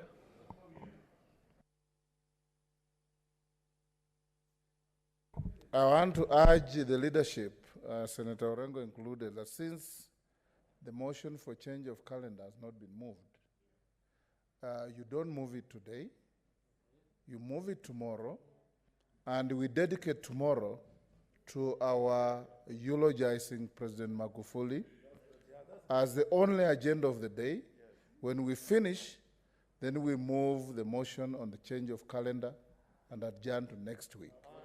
Then we can be able, Mr. Speaker, I will request that you give me 30 minutes to eulogize President Magufuli. I have worked with him, I've sat in sectoral meetings with him, I have done many things for East Africa with him, and I can't possibly talk about him in 5 minutes. So if you can accede to that, Mr. Speaker, that we have that as the only agenda tomorrow, then Senator Dulo can move the motion on change of calendar tomorrow. Nafikiri huo ni mwelekeo mwema, sivyo? Ili tusichukue muda mchache tu kwa kiongozi ambaye ni wa hadhi ya juu kama Rais Pombe Magufuli. Kwa hiyo tuendelee na huu mjadala, lakini kuna watu wengi sana maseneta wanataka kuzungumza. Sasa hivi nampa nafasi Seneta Mutula Kilonzo Jr. Na ni dakika 3.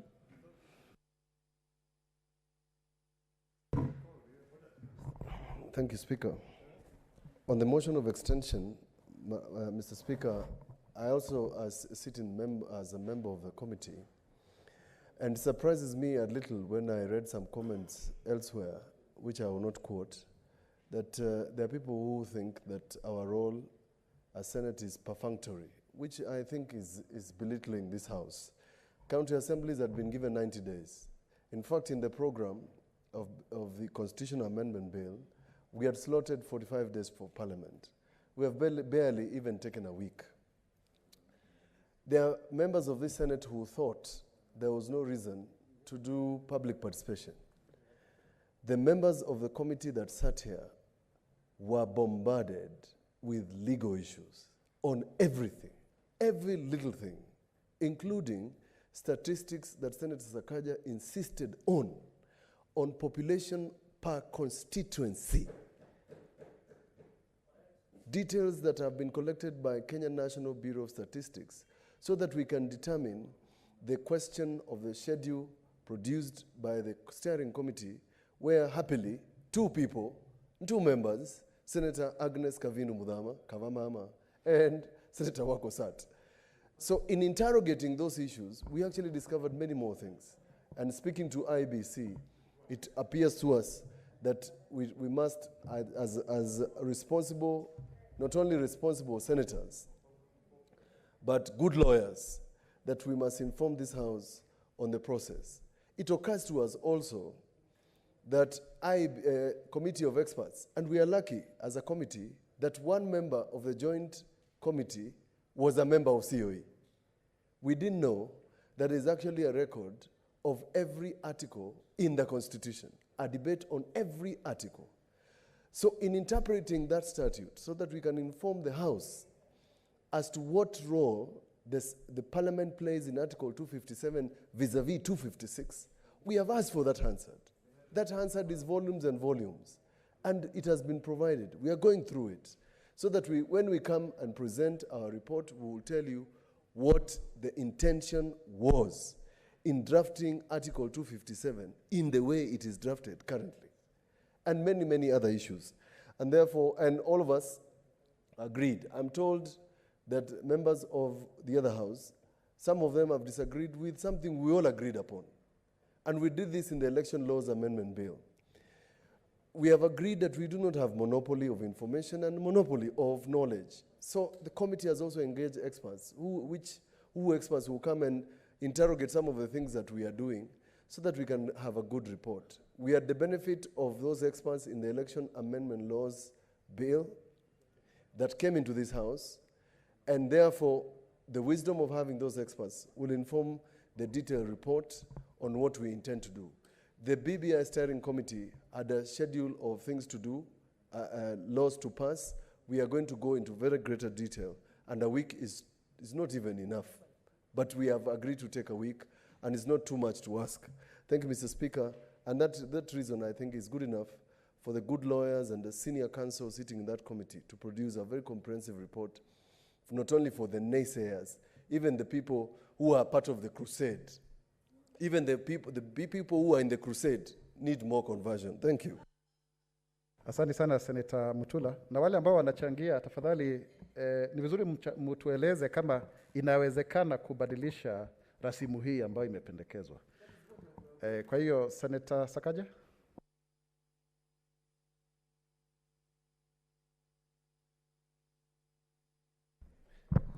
Mr. Speaker, I don't know if the House is informed, especially my chair, that already, and these are the intricacies of dealing with a joint committee, that even as we're seeking this extension, the National Assembly Speaker has ruled that the report be done by the 1st of April. Yet it's a joint report by both houses, Mr. Speaker, meaning that and that is April Fool's Day. I don't know whether that will reflect in the report, but Mr. Speaker, meaning that we need to adjust what we're really asking for from this House. Mr. Speaker, in the process of our discussion, we realized that there are indeed several weighty matters, legal matters, and even political matters that we need to discuss. Mr. Speaker, the first and biggest question is what you're asking: the actual role of Parliament in such a process. And that is what needs determination, because this is a parliamentary, or this is a popular initiative. And Article 254 provides that there are two ways of amending a constitution. Was it 254 or 255? 255. 3, either by Parliament in accordance to 256, or by the people and Parliament. So what we're asking is that, and Parliament, what does it constitute of? If you look at 256 in the Parliamentary Initiative, Mr. Speaker, it provides for public participation, which is silent in 257. And it provides for how you publish this bill and what happens between second and third reading, including the 90 days, because their Parliament is legislating. So the question we will seek to answer is, in this process in 257, whether Parliament is legislating or processing. Because whether or not the Senate or the National Assembly vote for this bill, because now is when it is a bill, whether or not we vote for it, it goes to a referendum. That is the provision. That is one of the questions that we also need to answer. And also what we want to answer is, if there are provisions that actually do not need a referendum that have been passed through this process, whether if the president assents to that, because 257(9) provides for the presidential assent, whether those sections then are deemed to have been passed, and then the IBC isolates the other matters to go to the people. So these are weighty questions we must ask. But we must give assurance, because I've seen there's already suspicion. We've seen the media in its reports trying to say that the committee is divided. The committee is not divided. We're very clear, we're not trying to delay this process. We just need to answer these weighty questions. There are those with concerns, including my people of Nairobi, about constituencies. Senator Mutula will tell you in the chair that even when KNBS came, they said, leave alone the 29 constituencies that are provided for. Nairobi actually deserves 33. So these discussions must be had, and we must hold forth to discuss, to agree on what our role is. Imagine, Mr. Speaker, as I conclude, if by parliamentary, through popular initiative, a Kenyan sought to disband the National Assembly and the Senate, would the National Assembly and the Senate be then allowed to amend that popular initiative? Because Article 1 provides the sovereign power of the people is expressed either directly or through the representatives. The direct expression of the sovereign will of the people is through a plebiscite. And the people can say they want to amend anything that they want to amend. And Parliament cannot stand in the way of whatever the people want to do. So, Mr. Speaker, those are the questions that we'll have to determine, but we want to give assurance to the House and to the promoters that there is no ulterior motive, there is no, because I can see people thinking games are trying to be played. That is neither here nor there. These weighty questions in a precedent setting, the first time, this is the first amendment, these weighty questions must be answered and determination be made. So in future, in 30 years, people can be guided when there's another similar initiative that comes, Mr. Speaker. Thank you. Asante sana Senator Sakaja, na kwa sababu pia sijachukua muda huu, niseme Senator Agnes Mudhama, hongera sana kwa kushinda uchaguzi wa Machakos. Tulikuwa na wewe ulipokuwa katika chama cha Jubilee na bado ulikuwa umepata kura nyingi sana. Kwa hiyo umeongeza tu kidogo, na karibu katika hii nyumba yetu ambayo pia tunamcha Mungu. Tafadhali ningependa kusema kwamba tumeweza kuwasiliana na viongozi, na kwa sababu ya muda hoja ya nambari 8 na 9 zitaweza kushughulikiwa kesho kwa sababu ya muda. Sasa hivi nitampa nafasi Senator Moses Wetangula.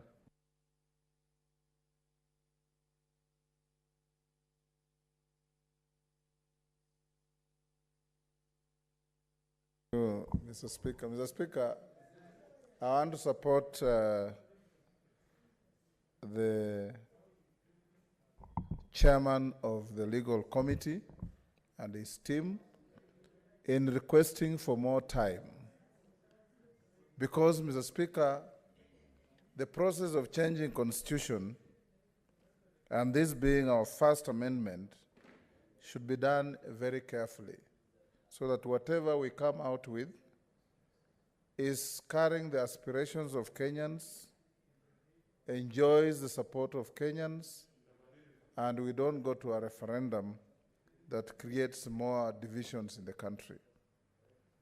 Already, county assemblies have passed the bill in their majority, and I want to urge the senior colleagues who are in this committee, Senator Mogeni, Senator Wako, Senator Orengo, Mutula, are you also in that committee? Senator Mutula, that leave nothing to chance, bring everything that Wananchi are telling you in the public hearings, because the centrality of our Constitution 2010, Mr. Speaker, is the participation of the people of this country in everything we do, including, but not limited to, changing the Constitution. And the people who have come before the committee, we have been reading and listening to some of the things they have said, have raised extremely weighty issues. I want to expect that the committee, in preparation of their report, should bring to the House not only a true and honest report of what members of the public, professional bodies and others have told them, but also showing direction. The issues raised by the National Bureau of Statistics on the issue of constituencies, the issue raised by IEBC on the encroachment on its mandate, and many other issues, Mr. Speaker, need to be dealt with so that when we go to the referendum, and we are all ready to go out there and campaign to have these constitutional changes go through, but we must do that with a clean conscience and carry everybody, even the skeptics, like the senator for Elgeyo Marakwet who spoke here and left. We need to convince them that what we are doing is good for everybody, including him. We need, Mr. Speaker, to ensure that the time we are looking for through the committee is in tandem with the operations of the National Assembly, because listen to my distinguished nephew, it does appear like having a joint committee between this house and the lower house is not working, because you cannot have the upper house and the lower house joined committees, and then one house is giving directions without consulting the other. One would expect, Mr. Speaker, that in effect, any communication from the chair, from Speaker Muturi and Speaker Lusaka, should be jointly prepared by the joint committee, so that when they communicate to the houses and the country, they do not cause confusion. Because the reason they're working together is to bring a composite, reasoned and agreed direction that will help the country. The moment we start seeing, Mr. Speaker, the House of Senate taking a direction that looks different and inconsistent with the direction being taken by the National Assembly, then we are sowing seeds of loss going to the future. We want the BBI process to go through. We want the changes to the constitution to go through. But wherever there is an issue, we must listen to each other and change to the satisfaction of as many, if not the majority of Kenyans, so that we have a constitution that is agreed upon by all, that will serve all. Thank you, Mr. Speaker. Asante sana. Sasa hivi nitampatia Seneta Naomi Shionga nafasi na pia niwajulishe bunge la Seneti kwamba tuko katika mchakato wa kubadilisha kanuni zetu za kudumu kwa Kiswahili. Kwa hivyo tunatumai pia maseneta wanaweza kuanza kutumia lugha ya Kiswahili. Kama Seneta Naomi Shionga tunaweza kufurahi. Thank you, Mr. Speaker. I hope my time, you have not eaten in my time, and they will give me that extension of that you used. Thank you, Mr. Speaker, for giving me this opportunity, and I want actually to support the extension in time. But before I do that, I would like, if I can take a bit of my time, as one of the senators here, to congratulate Senator Agnes Mudama Kavindu Kawa Mama. Yes, for her being elected in this Senate. I want to congratulate still the party leader Waiba, Stephen Kalonzo Musyoka, His Excellency, for having worked tirelessly to bring women on board through what he's doing with the party. And I hope that other parties or party leaders are watching just to copy and paste so that women, we are really uplifted in this particular arena.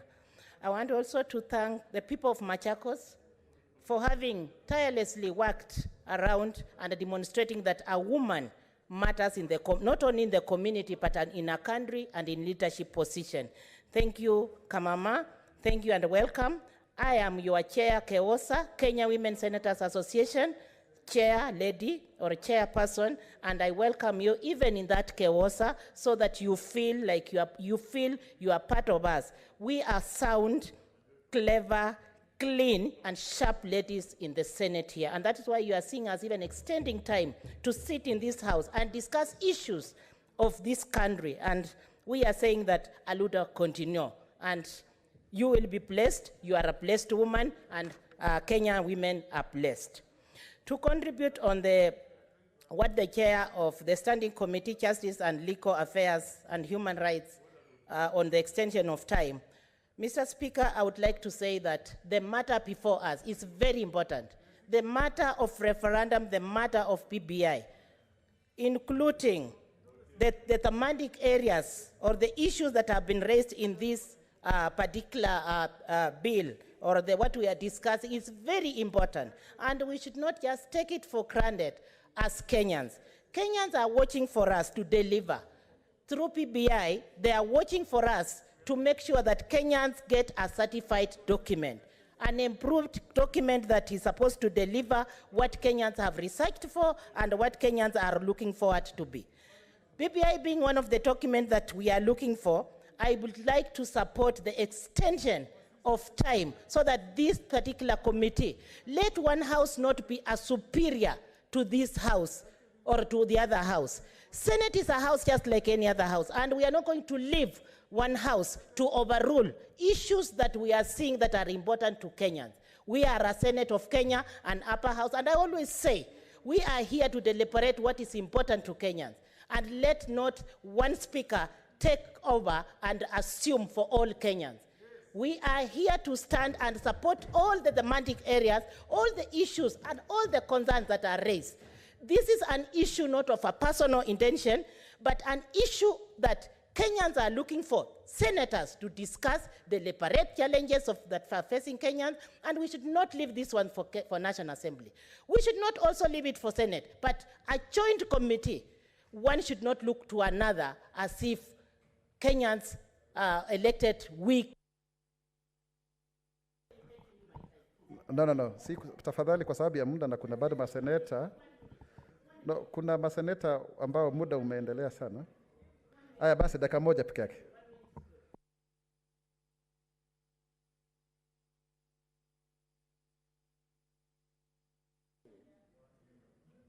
Yeah, thank you.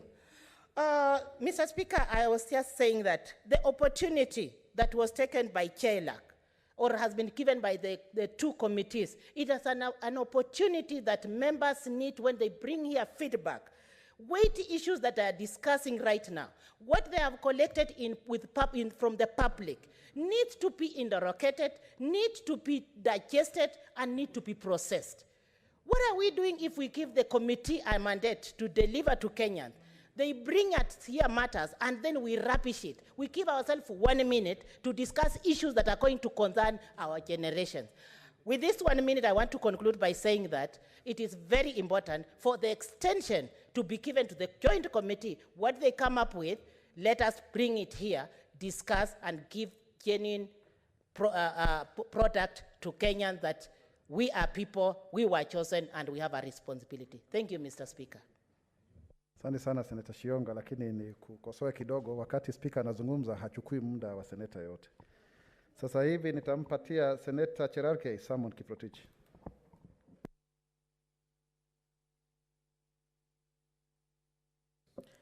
Thank you, Mr. Speaker.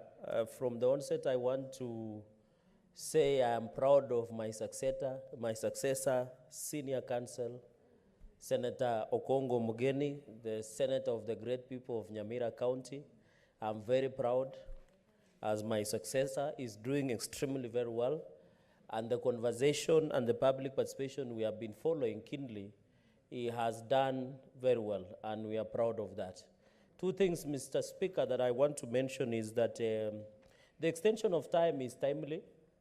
I wish the promoters of BBI would appreciate that this process is so sacrosanct and so sacred that we don't want to reduce it into a process that is so trivial.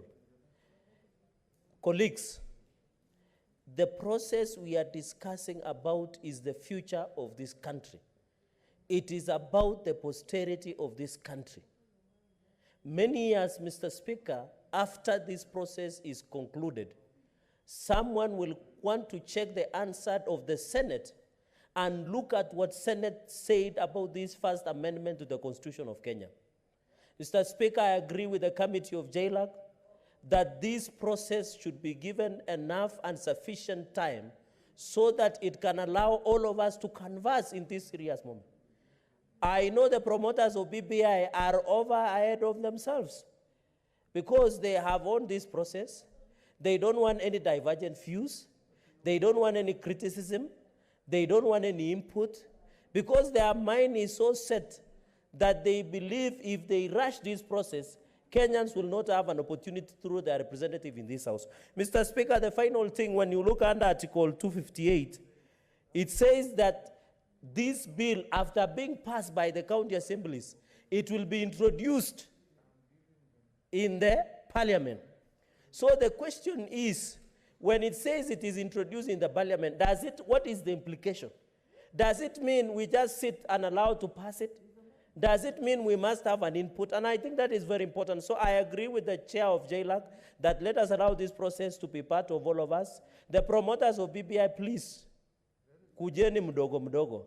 Don't be in a hurry. Let us listen to every voice. Every voice from Kenyan matters, regardless whether of us are comfortable. And Mr. Speaker, finally, I wanted to mention something, if you can allow me 30 seconds. The National Assembly and the Senate must work hand in hand. And I don't know why National Assembly are taking us back. You remember when I was the chair, JLAC, we took National Assembly to the High Court, and the court ruled that the National Assembly cannot exist in isolation. Why don't we take this time and work together? Where is the handshake team? Where is the BBI promoters? Why don't you lead in a united report that can be presented in this House? So, Mr. Speaker, I agree that let us move forward as a country, but allow us to have a win-win situation. Umemaliza muda wako. Sasa hivi tutakuwa na Seneta Madzayo Stewart Mwachiro.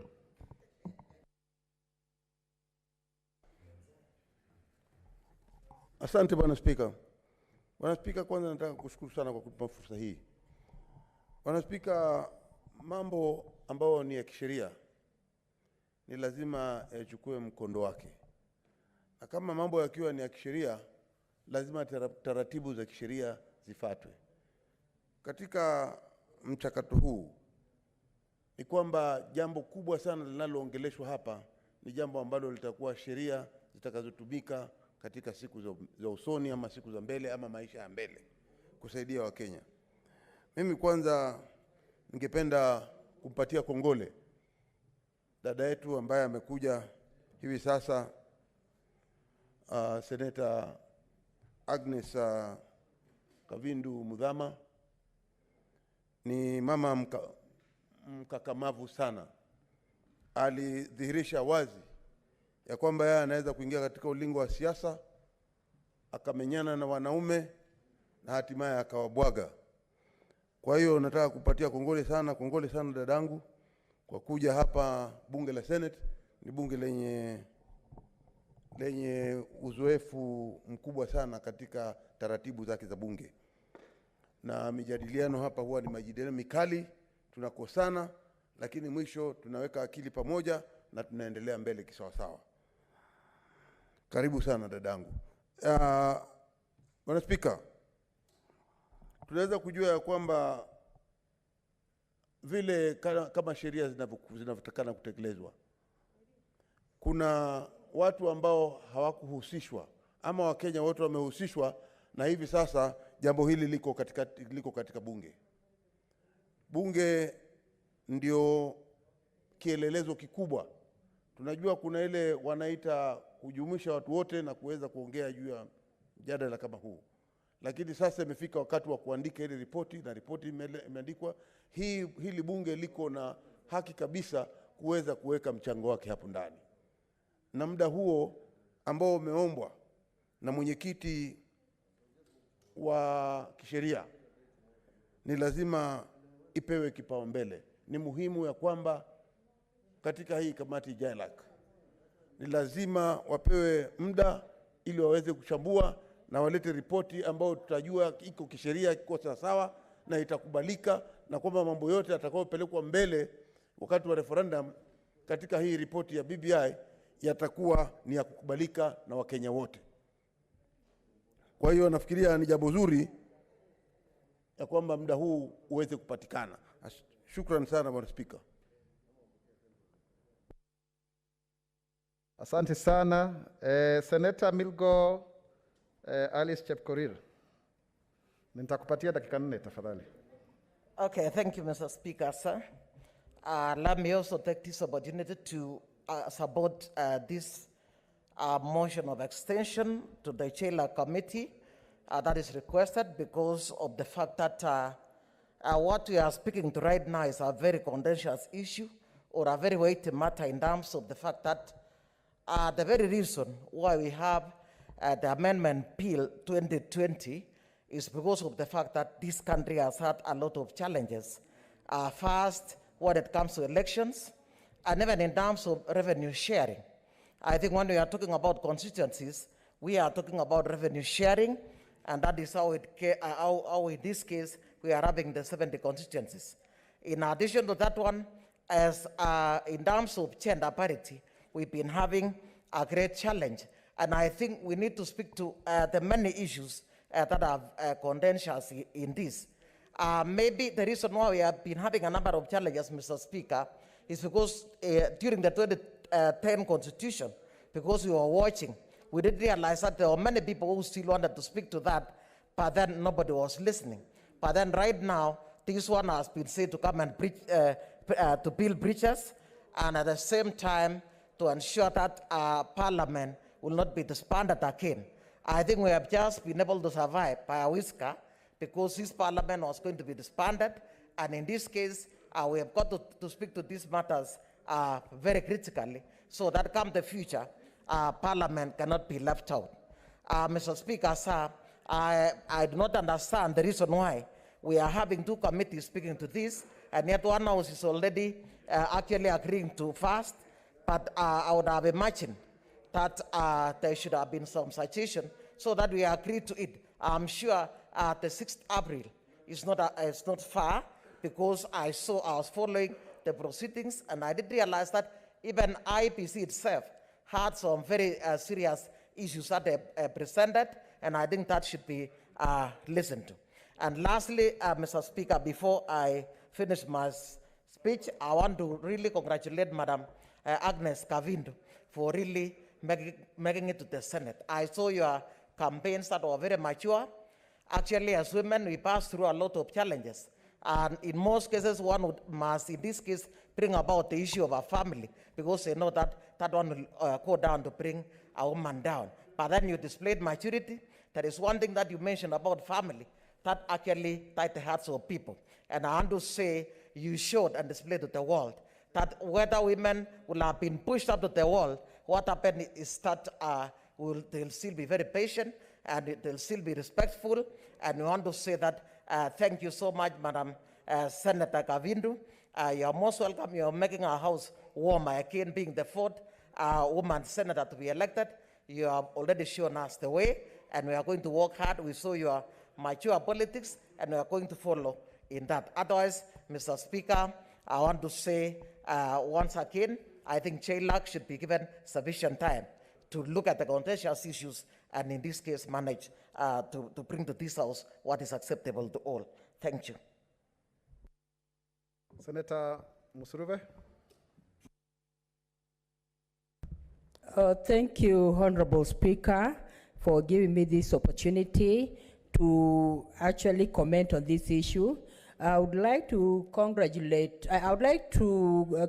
the issue of extension, and I support that there's need for extension of this report to be brought to the Senate. And I want to thank Senator Mogeni as chair of JLAC and his committee for what they're doing, and even in public participation. And by the way, Speaker, when it comes to public participation, it is actually a constitutional requirement and right. So there's need for this committee to really analyze the information that they got from the public and see really truly what Kenyans really want, because we want a document that is acceptable by all Kenyans. And also, Honorable Speaker, for the purpose of posterity of this, of the people of this country, there's need to just set a precedence that indeed Kenyans have been represented the way they want to be represented. And also, Honorable Speaker, even for the issues that Tony in the report, I'm sure the committee, the JLA committee, is going to look at the Tony issues and see how to balance so that, Honorable Speaker, when it comes to the floor of this House, we are able to speak on issues that will affect and impact Kenyans positively, Honorable Speaker. Thank you for the opportunity.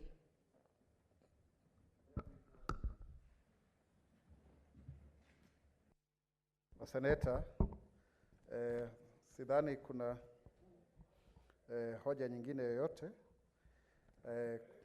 Kwa hivyo huu mjadala, kwa sababu ulitokana na ujumbe wa speaker, haukuwa na muda. Lakini naelekeza kwamba kamati hii ya pamoja isiweze kuchukua muda mwingi. Kama mnaweza kumaliza kabla ya tarehe 6 Aprili ni sawa. Lakini tujue kwamba kuna mikakati mingine ambayo inafaa kuangaziwa, kwa hiyo tutawapatia muda zaidi. Maseneta?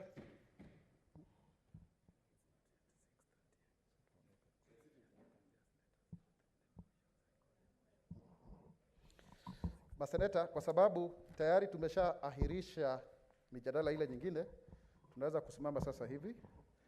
Sasa hivi ni saa 12:28, wakati wa kuahirisha kikao hiki cha Seneti.